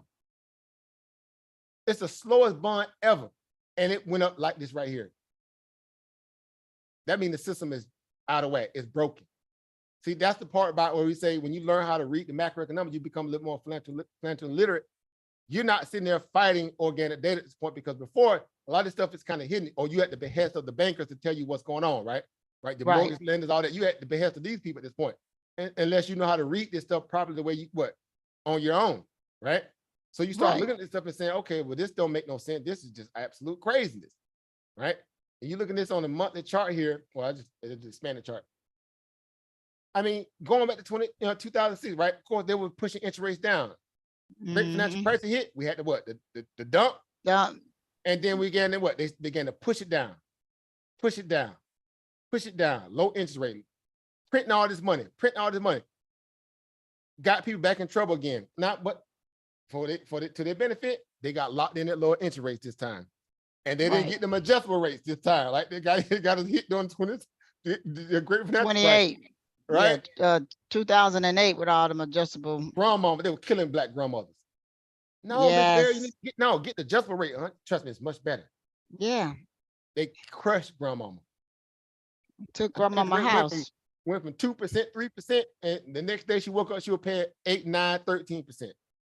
Some of them With got as what high money? as real high, real Grandma high. like, with what money? Y'all better come get this house. Y'all better come put some wheels underneath and take it off this slab, because I ain't looking at not happening. And they straight hustle people. So again, you talking about a market that just moves pretty methodically, right? On average, right? Yeah, that's a channel that it moves methodically. And then right here, that's ripping up. That's abnormal. This is abnormal. Some would say it's just reverting back to what? To the mean, though. Mm-hmm. That should have been all along, because America got ahead of itself because it printed too much what? Too much money.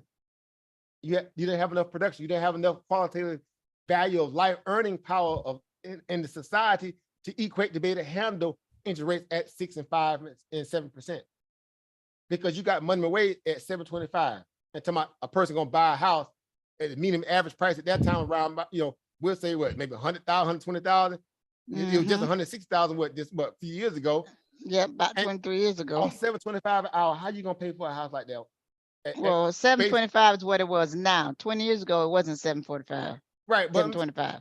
even at that point, right? Because look what the numbers at here. At that point, the interest rate was still sitting at, on the 30. Yeah. You talking about around about 3.8. Yeah. And it was much lower. So this ideal of the American dream is a hustle. Well, we know that anyway, but anyway, let's get off my soapbox. Yep. Yep.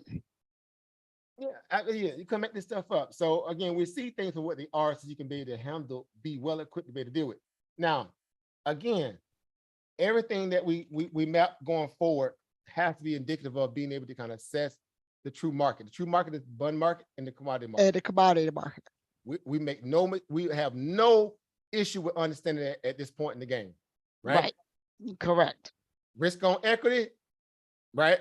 At that point, we fall below 380. You can probably play some back, because we got 20 moving average right there. You already know our arbitrary line in the sand, which is more of a terminal line. We call it arbitrary, but it's terminal 350. We map it's going back down. Look at that RSI.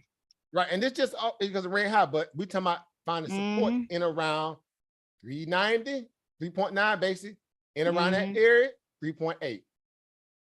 If it find any new legs up around this area here, Tech is in trouble.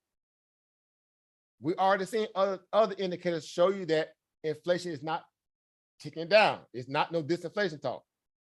Now, again, even with the non-farm payrolls coming in next month, or for this, for February, for the value next week, the March reading, of course, it's going to be under 500,000. But again, remember I told you earlier, it's going to be the excuse to say, see, we know that was wrong, or see, there's a lessening in the job, aggregate growth value, but we just saw job claim numbers come out again this morning. What were the job claim numbers that came out this AM?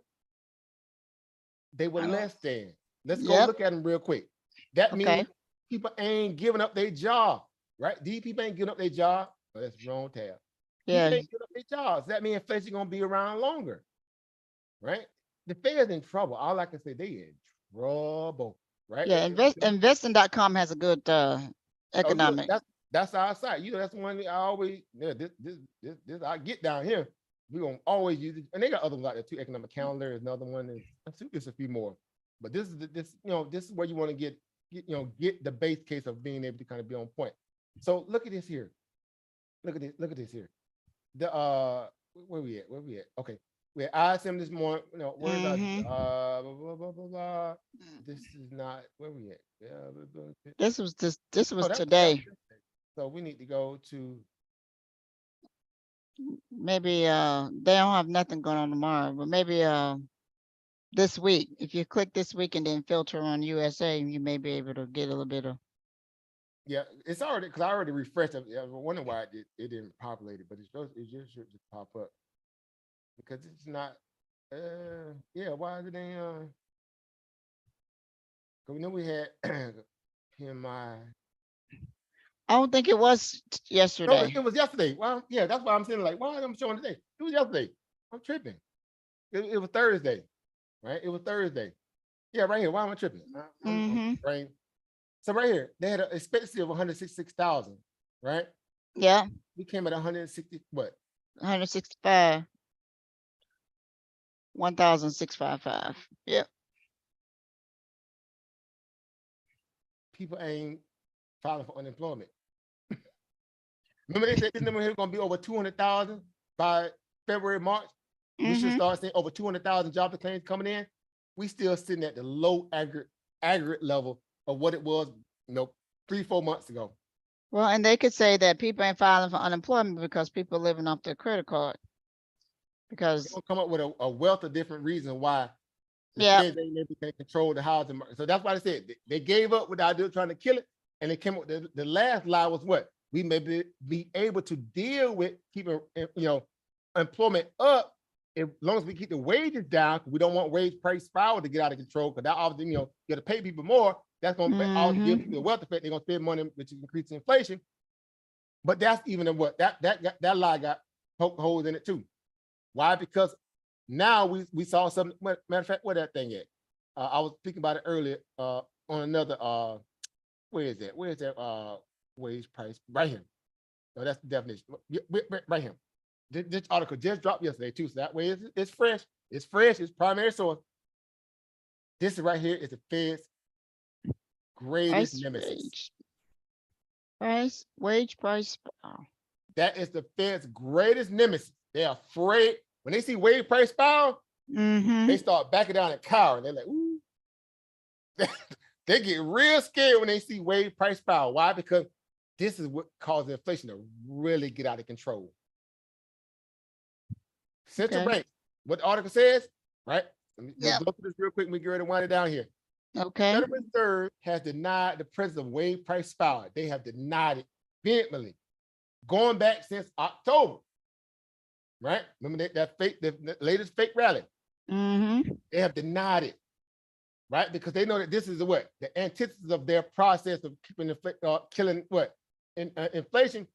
If the wealth effect in terms of people staying employed, increases or it maintains the employees are forced to pay people higher because the inflation is high.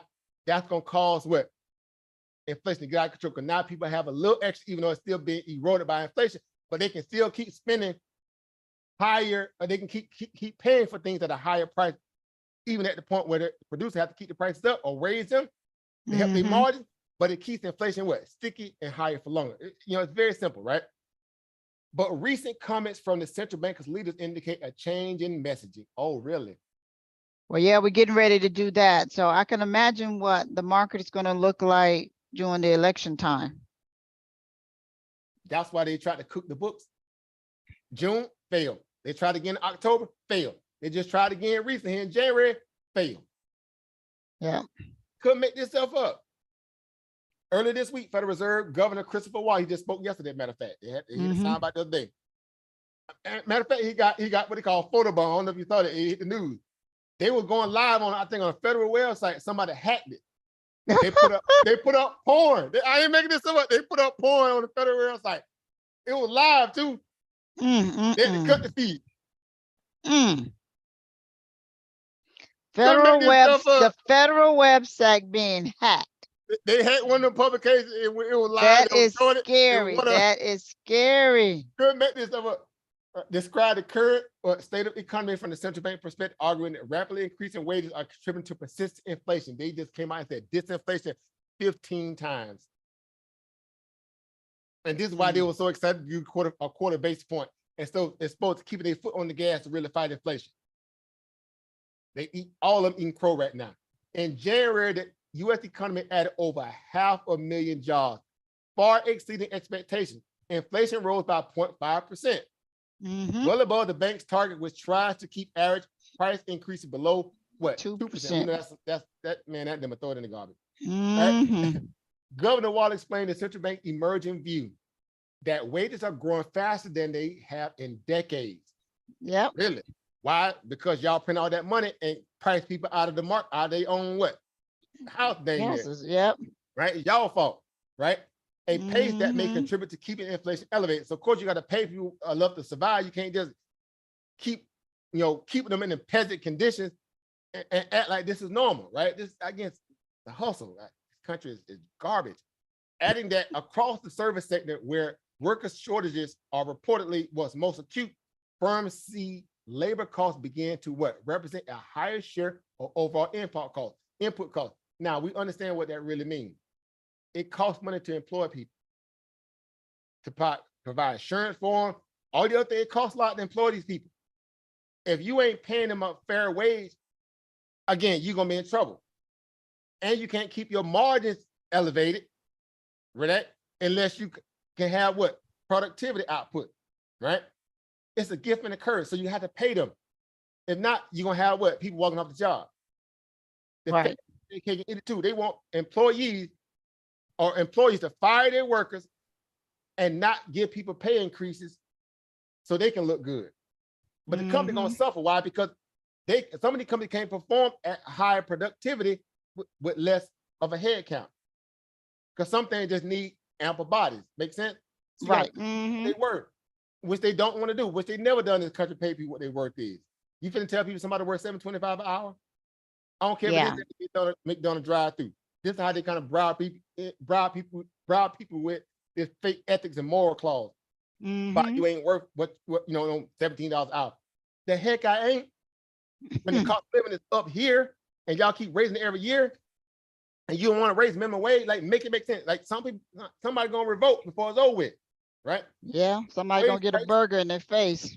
Right, essentially, right out the drive-through and milkshake. Yeah, right out of the drive-through. Right, commit this up. The wage price spiral explained, a wage price spiral represents a situation where labor can effectively demand higher wages because of their organized power or general economic conditions. The pandemic ripped millions from the workforce, right? And as some companies try to attract workers, higher pay is the 1-2 available to them. Remember they tried doing that in 2021? They start throwing out these packages, right? Hiring packages. Here's the $20,000 bonus. Here's this. I mean, they were just throwing money out. Like, where all this money come from? Well, we know why, because the Feds print all that money. They factor the bank, the corporate coffers. Everybody all this wealth effect. Facebook hiring people left and right. Netflix hiring people left and right. They'll throw money to the NAACP. They'll throw money at BlackRock. They'll throw money around. And now all of a sudden, nobody thought about, is this gonna cause inflation? Is this gonna cause inflation? We was talking about it. We were like, this wealth effect gonna come back and hunt them because you don't have enough productivity to equate all this money supply out there. This is gonna come back and bite them in behind. And lo and behold, and then income what? Transitory. No, it's transitory. It's gonna go down. It's transitory. Turned out it was not transitory. It was not. Right. So, real quick. So in response to higher wages, companies may increase price, whatever. So if workers are able to exert their power again, demanding higher incomes, companies increase the price. They have to increase the price of the goods that they're producing or the service that they're offering. Hence, here we go all again. You keep inflation what? Elevated. That's right. The economy enters a wage price spiral. That's what they call a wage price spiral. This is the Fed's greatest nightmare. They are afraid of wage price spiral. We're in the midst of one, so we're in the midst of one. Down in the corner, like, don't say that word around me out loud like that. A recorder might be on. Right? Right? A recent as recent as January, officials from the Federal Reserve made it clear that rising wages and inflation, which are symptoms of what? Of a Spirals. spiral, Mm-hmm. were not result of the what? Phenomenon. Phenomenal. Mm-hmm. But it turned out weeks before the 500,000 jobs figure was announced, Federal Reserve Vice Chair Leah Brainerd, right? She going to the White House now to be the puppet for Joe Biden. She was like the worst though. Good riddance. Said despite constrained supply, wages do not appear to be driving inflation in the 1970s style wage price spiral. Turns out, guess what? It's starting to happen. Now, you may not want to say that out loud. Go figure. She after that comment, now all of a sudden she's working for the White House now. She left her job at the Fed. Right? She made that statement and ran. And now she ain't got to eat that crow now. Well, she's still gonna eat on the other side, being the economic advisor to Joe Biden, but we get it. So this is important. I'm gonna see this article. Okay. This is important. Why? Because now we just sat there and saw that Walmart had to. They had to what? Increase what? Their wages. The minimum wage. Yep. Walmart is at now. What matter of fact? What? You said what? $17 an hour. 17.50. 17. Boy, look at him. But it ain't in all states. It is not in all states. But here's still, if they got to raise it across, it got to go it across the board when it goes through the whole system, right? Now it's going to vary. Right now it rises to what, $14, $19 an hour as of March 2nd, right? That's when they next payroll, Yeah. right? Mhm. It was 12, 18. Top and social we're getting 18. Bottom run we're getting 12, right? Mhm. In this case 14, and then top half's gonna get 19. 19. It's crazy when you think about that, right? Right, $17.50, right? The raise will increase the company hourly rate to $17.50. Current Walmart employees make $17 an hour, right? That's problematic. It's good for people that's getting it, but again, we're talking about this ideal of, but it's still being eroded by inflation. It's not really good, but you get my point. They're being forced to raise people's wages. They ain't got no choice at this point. They can't lowball people any longer, right? Without people coming up with picket actions, right? Right? And lobbying and boycotting. So the feds are in trouble. So again, I said all and say this here. Guess what's sniffing all this data out though?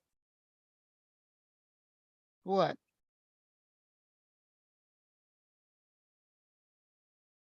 The 10, the bond market.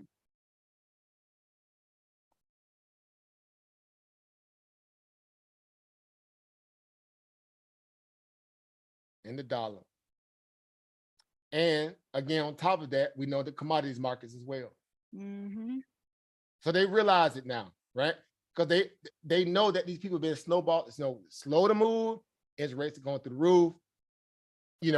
Look, they ain't got no choice at this point, right? Because they tried to play it, they did the same way they did with the transitory lie, right? Remember, they just transitory, they tried to beat it in the heads of people. Dude, like, no, inflation's going up, bro. Oh, no, but it's transitory. Janet yelling, oh, but it's transitory. I don't see a recession. I don't see it being sticky. We are good. It's transitory. Her words, come make this stuff up. And inflation just kept going up. And then we hit 9.1. All of a sudden, then somebody want to get serious. Really? Like, we pay y'all to manage the books for America. Y'all can't be this bad. Y'all can't be this bad and be serious. Like, somebody got to get fired or go to prison, even worse, right? Or at best, somebody got to go to prison. You're mismanaging people. Like, it's a headache, but we get it. That's why we're very, smart and we're patient with the market. So again, right. Rules of law, rules of thought, forward outlook about the markets in terms of macro environment, right? So we know we're being forward looking here, economic outlook.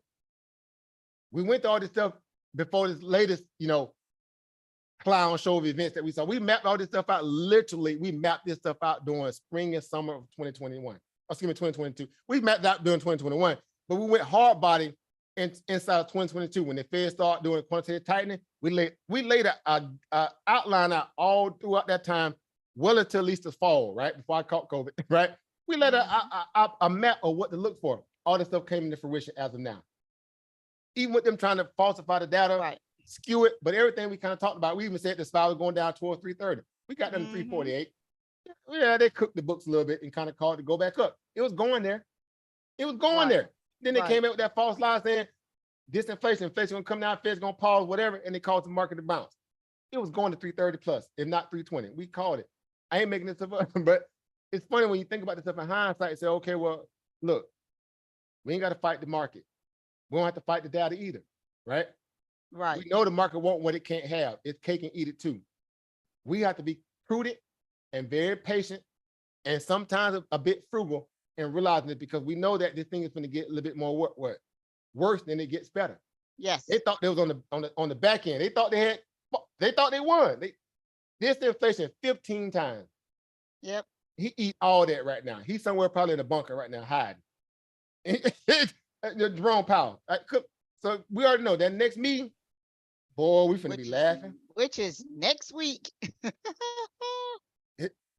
The next FOMC gonna be really firework. But even with him speaking at the Congress, boy, them House Republicans now, them House Republicans that's got the House now. You got a new crew. They Got a new crew that just came in. They finna go after him. Remember they hit him across the head when Trump was in office. Remember, because Trump Yeah, trying to but get you got a new crew from the midterm election that's just starting. Yep. They just started up. So you can imagine some of them want to get their, want to get recognized. So I can imagine somebody's going to be that should be an interesting one to watch. It's finna be fire. I'm gonna have my popcorn, my little vegan popcorn. There's ever such a thing.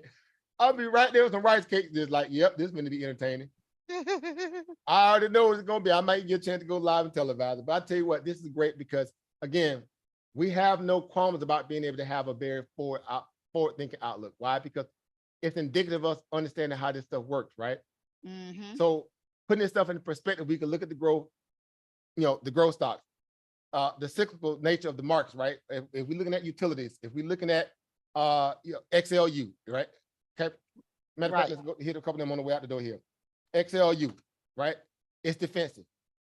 It is defensive. It's no reason why it's bounced here, right? Mm-hmm. Keep in mind, this was the low point here. They wrote utilities down off the latest line October, right? Of that, disinflation, whatever. See right? I ain't making up. Look at the chart, right? It was way up there. It was way up here. Yep. Right. And then they came in with this lie about, oh no, it's this and that. They push utility down, which is defensive play.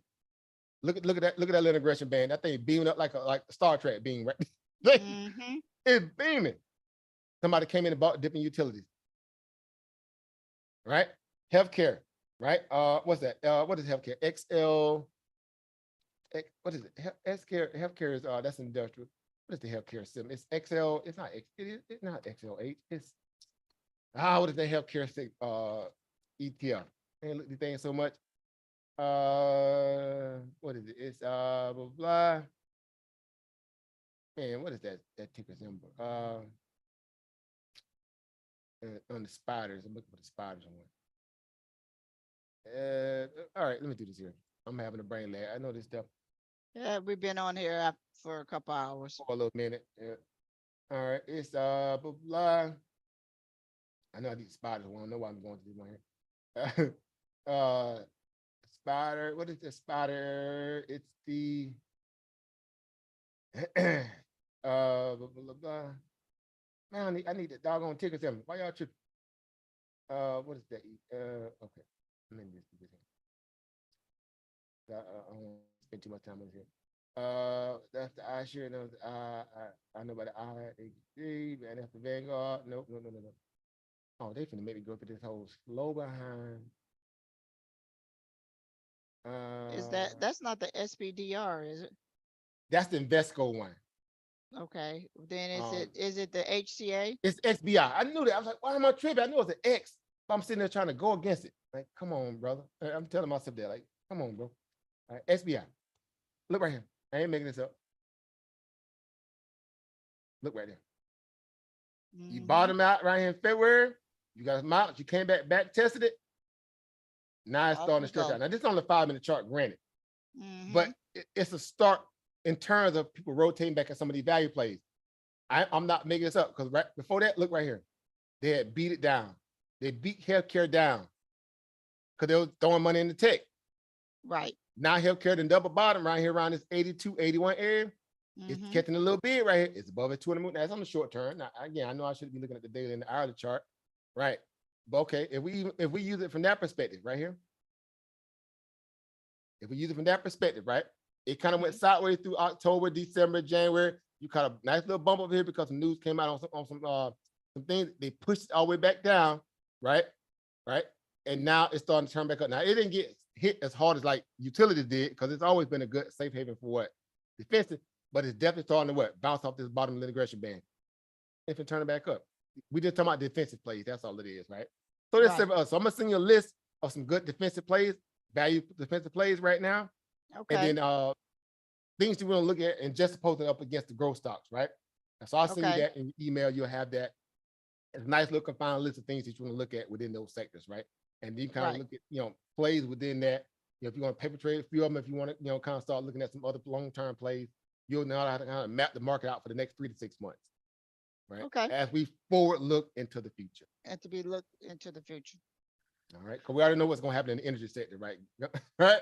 We The already know what's going to happen. energy sector is going to continue to grow. I don't care what nobody say. Yeah, so they're in trouble now because they can't And buy the Saudis and the off that. food sector, we need to really Yep, start yep, mapping that one out yep. because XLY, right? You got some discretionary, and you got XLP, which is the what? The staples, right? staples.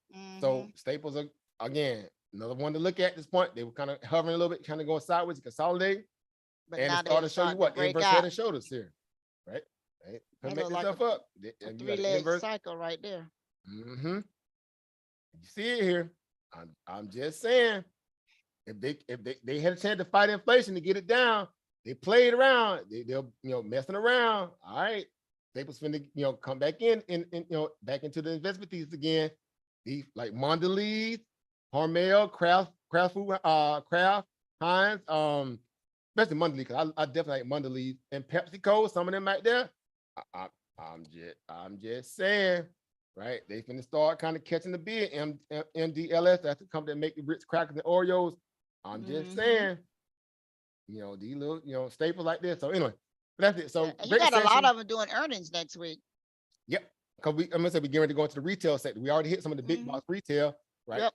Target, Walmart, Dollar Tree, Burlington, Ross, Macy's. Now you finna start hitting some of those smaller, staple scenarios. They finna come on the block, right? So it's gonna be good to see what they're gonna look like too, because that's gonna tell a real true picture about what the consumers are dealing with. Right? You saw what Walmart said about on the grocery side, right? As opposed to the discretionary side. Discretionary side got crickets over there. Anybody buying that stuff on TVs and all this stuff like that on average any longer. Right. You trying to buy food, right? So something to look at. Trying to buy $9 carton of eggs. Right. You know what I'm saying? Like, look at you get half an egg. You used to get a whole egg. Now you get a half an egg, a whole egg. Got so bad you want to Hey, go I get should you. laugh. You want to get you some chickens and start getting you a little chicken coop and get your chickens making some eggs. If you're gonna pay $12 for a dozen eggs, I'm gonna sing to my brother, right? I'm gonna sing to my brother, right? Support a brother, right? What is this? What's my brother Ali?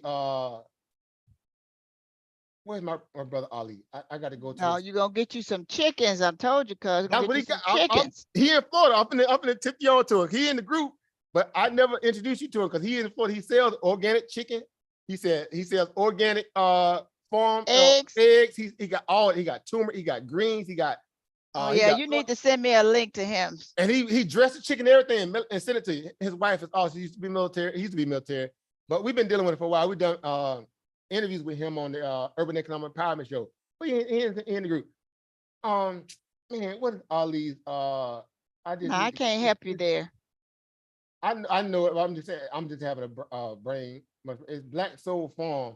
Or is it Soul? I'm gonna pull up real quick before I get out of here. Yeah, somebody's probably. I bet you look in the chat. Somebody's probably telling you what it is right now. Y'all know. I know the YouTube live. I speak all the family. Everybody. Good to see everybody too. Yeah, I just went on pull it up here. Yeah, so it is BK. It's BK. I know it's BK Soul Farm. Thank y'all. Thank you on the chat. Thank you everybody. Good to see everybody too. Right. So excited to see the family. So it's BK Soul Farm. Right. Yeah, I told you somebody had you. Right. See the family come through. Right. Man, I know my family. Right. All right. So, yep. Okay, It's, yeah. So he actually just published a book too. He just published a book. His book okay. teach you how to do this stuff, right? Because you retired now. I'm just saying, I ain't advocating, but I'm advocating. This book is worth it. It's worth it, right? It's worth it. We know the brother personally here in the group. You can talk to him. Again, this ain't nobody that's, off the beaten path. Everything he does is, again, hands-on, very meticulous. All So right, I'm gonna check him out. his I'm gonna wife check does him out. other stuff too, right? She was doing stitching select, but I'm trying to find that's his book that came out. I'll try to show you some of his products and stuff, like the chickens and stuff. So this is the overall site. I need to find the one where let me real quick so we get out of here. I know I'm keeping you a little longer here. Let me find. I just want to show you a setup because it You is you say he's in amazing. Florida, huh? Right? Yeah, he down in down in a lot of the area. Down I think he down in a lot of the area, right? Oh man, where we at? Blah blah blah blah blah. That's not his. I tell you what. I'll find him. Ali. Now you know I'll find him. All right, let me see. Where is my I go to my little Instagram. I go to mine and then I just pull up his name real quick. I mean, when I say he has a phenomenal setup, it is phenomenal. What is this? Shaka balls. Always got some food in this up here. All right. So let me see. He probably already got some stuff up here. Let me see. Where is our brother? Where is our brother? I know I should just plug him in real quick, but he posts pretty regularly. All right. Blah, blah, blah. Over Chris in the house, right? Getting it in. And that brother, as soon as I go and come out, I thought he was gonna have some. There you go. Right here. Right. So our brother Ali right here, right? So Okay. he just grew a batch of turmeric this recently too. Look at his turmeric here. This is organic turmeric. Okay. He grows turmeric. I mean, when I say the brother That look in, like ginger, but okay. yeah, that's turmeric, right? That's And he sells turmeric. it, right? Sustain, based on handcrafted sustainability value here, hands on, Mhm. right? So it ain't all that chemical. There's 100 organic. See them greens, them eggs right there? He been dropped it off to a client. Those are organic Okay. eggs. Organic eggs, and they brown Free eggs range. too. Yep, that's Free what range brown he got eggs. chickens from all around the globe. He picked out the chickens he wanted. He got chickens from all around the world, specifically, purposely for certain values, right? For certain eggs and all this stuff. He did his research. The greens right there, those are organic greens. They look like they're collards. You see how they look like? They ain't look like stuff you get out the store on perfect green. They do not look like the collards that you get out of the store. Look at him. You see them holes right there in some of them? That mean the bugs eating. That mean they ain't loaded in chemicals. Right? And he takes his time and grows everything, again, very, very, meticulous. So, I mean, everything he got, is, again, this ain't his, his website, this is his personal page, but right. I mean, everything that he pushes, those, let me see, I'm trying to show you his chickens real quick and we'll get out. I need to go to his regular business Instagram page, but I want to show those are some of his, those just a number. I want to show you those. Oh, he got a star fruit. That's a star fruit that he you see that fruit? In Florida, man, oh man, they star grow fruit, and they're very good fruit. Yep. I mean, that's a good fruit. Star fruit is good fruit. I think I miss about being back in the state, But again, once we slow down, get to retirement, we got to plan that out where we're gonna be. I think he has some moringa too. I think he grew a moringa. He got a lot of stuff right again. I mean, his setup is phenomenal. Well, we'll have to check him out. I mean, you said I got this information, and I see his chickens. We may have to make a road trip to Fort Lauderdale. He'll ship it. He ships. Well, we like to go. We like to go. I forgot. Yeah, you retired, so you can go on the road. Yeah, I'm retired. I can get on right, the road. You take that trip. It's worth it because they ain't that far anyway. It's only a couple hours. Yeah, a couple hours from where you at. But look at this. Look how healthy his chickens is. Oh, his now chickens look at them are chickens. very Look at healthy. them chickens at Purdue, or look at them chickens at wherever you buy your commercial chick. Look at those are blue eggs. You see them blue egg? That's a blue egg. That's a blue egg. Yeah, that's the blue egg. You see the different colors? Yeah, his chicken is not killing his hands by him taking his eggs either.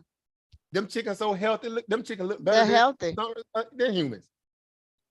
You see that? He's showing you the width across their back. Look how healthy them hens is. Yeah, that's not a 21-day-old chicken. Nowhere near. sure. His white chickens look healthy. He got guinea fowls. See that guinea fowl from Africa. Yeah, I see that. He got some good chickens He got the there. black chickens in there. He got some of them, the silky types. Yeah. I'm just saying. I'm just you get it. Just Anyway, saying. so yeah, Okay. again, and people want the good stuff. I post a link. I posted in the somebody already posted on the in the chat now. Now I'm looking on the YouTube side of things. And how y'all doing, family as well? I get to see the family over there. So yeah, so again, we got people out here doing the right thing, sustainable. And guess what? You already paying the prices of what for dirty chickens. You paying the price for dirty chicken what he would charge you for a good sustainable chicken. It's worth Right. it, right? And his stuff is probably still gonna be a little less, right? And you know how it's been sourced. You know that they're healthy. You ain't Mhm. gotta worry about the chemicals because he don't use no chemicals, no growth hormone. This is straight, he feeds them And they turmeric. definitely free range. He don't even have them in cages. They just kind of roaming free. That's just the little part here where the hens at. But you see out there in this product where they eating collard greens, they eating the insect like they're supposed to, they eating kale, they eating turmeric, they eating that kind of stuff, right? He ain't feeding them their high corn, fructose corn, and all that. No. Yeah. So yeah, you see what's going on here. So yeah, I guess see what? exactly what's going on. Black Soul Farm, greens and eggs. Let's go. Ooh, Right, those are green great. egg. Let's go. Blue I eggs. Look see at all the. eggs and greens. He got other stuff as well. There's just some of them, right? So, Yeah. but yeah. So solid Okay. brother, all the hassles there. So anyway, but yeah. So Thank you for the info. we covered a lot of information, like I always do, talking fast. But We gotta did. We did cover a lot of information, but as always, as you say, the more it gets compounded in my brain, the more I remember it. That's it. Repetition It's repertoire indeed. I is love it. repertoire indeed. So we got something to look for next week. So we still got some earnings coming up. We got retail again. So Yeah, it's a lot of earnings coming up next week. And some notable ones that we need to watch in terms of the inflation story. So again, find some of those ones, paper traders. Okay. Right? Find you a couple of them if you want to shoot me some. Again, like we always do, I overlook them, right? Yep. Let's get to the habit of getting the mechanics in, get used to kind of putting them on, because at some point when you go live, you already gonna have the muscle memory, right? Right. The macro is already there. Now it just comes to the game of, again, apply, what the levels that we know to look at, how to kind of price these different sectors to get the best bang for your buck. Risk versus reward is the name of the game. Money management, risk management, the rest is history. We still got to deal with these crazy people in Washington. We can do with that. It is what it is, right? It is what it is. Okay, so I got me find some earnings for next week, do some paper trades, and send you a snapshot of what I did. What you did. And so any other questions you have in that, like always, shoot me a message, call me up, whatever you need. I got you on that. And then we got those data points coming out for us. Economic calendar. we got a lot of data points coming out next week. Yeah, very indicative of what the market action may do. We got a nice little gap fill here. Whether they do it today or not, I don't know, with the SP 500, but nonetheless, we already know what those levels look like. So if it goes up there and close that gap, now we at 404. So we might be going there. Again, my calls ain't triggered yet. I'm still in them little 401 calls. They up, again, it is what it is. Right. Let's see where I'm thinking it's gonna go. I'm at what? Now I'm up what? They up $3.18 right now. All right, come on, Trading View. They up over 200% right now. I'm up over 200% on them little calls.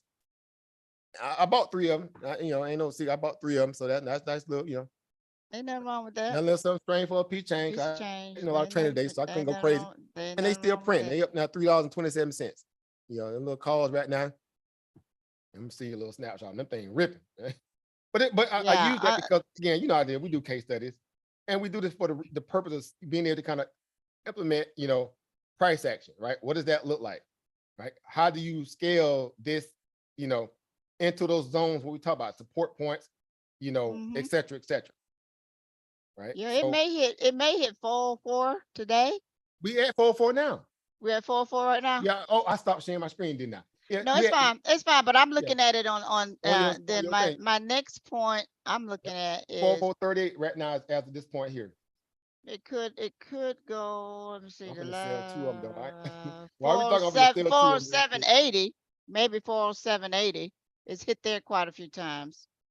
Yep. And again, whether they're able to kind of pull off this gap fill today is to be Mhm. determined. But if they had a day wait, they will try in this last little hour. 'Cause we're in power hour now, right? But all it did is, I said, if anything, it's going to run up towards that 20-day moving average, which we are now. We're literally at the 20-day moving average here on the daily chart. If there's going to be any resistance, it's going to be at around this point here. If it backs off a little bit and they try again to fill that gap Monday, so be it, right? But as of today, this was a massive move over the last 2 days, right? Oh So yeah. Oh yeah, for sure it was the last 2 days because it did that turn on Thursday. You got a we know doji why, candle right? on So Thursday on the 1 hour on Thursday, last Thursday, on the I'm at 2nd. 341. Yeah, so I closed two of them real quick. I'm gonna close two of them. And I'm gonna let this other one ride and see if they're gonna try to make this push over 405. I'm gonna put a stop loss on it at $3.20. So in case if it You back, saying 405? You thinking 405 on the 1 hour? well, yeah, well, let's see. I'm showing you the daily right now. What I forgot why I ain't showing it, but if because right now we already got the RSI sitting at 78 on the 1 hour. Now our that don't matter in terms of the spy. Spy greedy, right? Now, Yeah, but normally when it hits past that'll be time to do this reversal change. right. So It'll be it's a time to point of sell it. support or resistance at around that 4.540 area, 4.5. Even right here, 4.516. Right. That's you're literally talking about another 80 something cents or 90 something cents off this point where it's at now. If Mhm. it falls back and back test and hit 403, that's what 403.48. That's that's definitely be a sale. But I got mine at, I'm doing it on the monetary side. No, in fact, let me Yeah, set up but the there's a gap on that came out on February the 21st. There's a right. gap Right, that's on the hourly, right? That's the gap we're talking on about, the 4.7, the 4.6 or 4.7. That's the gap we're talking about. That if yeah. they Mhm. close that gap today, that would be crazy, crazy. But However, if they don't today and they pull it back a little bit to try for it again Monday, it'll still be in play because it's so close, right? You know how gaps are. The closer you get to it, algorithm sniff them out. It's gonna go out there try to close that gap, yeah. right? It has to hold above at least 403, right, in order for that to happen. Or I would say at least around about 402 and a half, 402 and a half, and 403. If a close above that area, then Mhm. 9 times out of 10, it's gonna close that gap. If it falls back below that and tests the 400, but the 200 skip at 401, then it's wishy-washy, right? Right, because So that's it closes the gap that it already has closed the gap that we had on Friday the that 24th. gap is done, That gap got closed, right? and then it's moving towards the other gap that we found on the 21st. Yep, that's that 406 one. I know I ain't sharing my Mhm. screen, but it's the 406 one. I'm looking at it here too on my you'll see Yeah, it I'm looking on the at it trading view. on the 1 hour. I'm looking at Yep. it on the 1 hour. Yep. Yeah. Exactly what it is. That's what I'm on right now. So that 1 hour is right at that pivot point. A little bit under the 20 moving average and the 200 moving average at that point too. That's a big nexus point. That's why I know that Right. area is very solidified as a major resistance, because in order for them to get above that, they're going to that's that crossing point of the 20 that fell underneath the 200. That lets you knew that the downtrend was intact for the rest of the market at that point. So all they did is ran it right back up to that resistance. If they fail there miserably, you already know I got a gang of puts waiting at 407. That's Yeah, the best risk yeah, versus reward. that's the next, like I said, that's look like the next point for me is 407. Yeah, Where I I'm got looking puts at it. waiting right there. Same way I had them puts waiting at 416, and I brought Mhm. this chart, wrote it down. I got a new batch of puts waiting at 407, 4650 to 407, because they might try to fall it short. I got some Mhm. puts waiting right there, right there, And it may ride from 407 to 414. possibly. But that again, we talking Possibly. about risk versus reward. At that point, it's already stretched off the load. They had to take a breather. You know what I'm saying?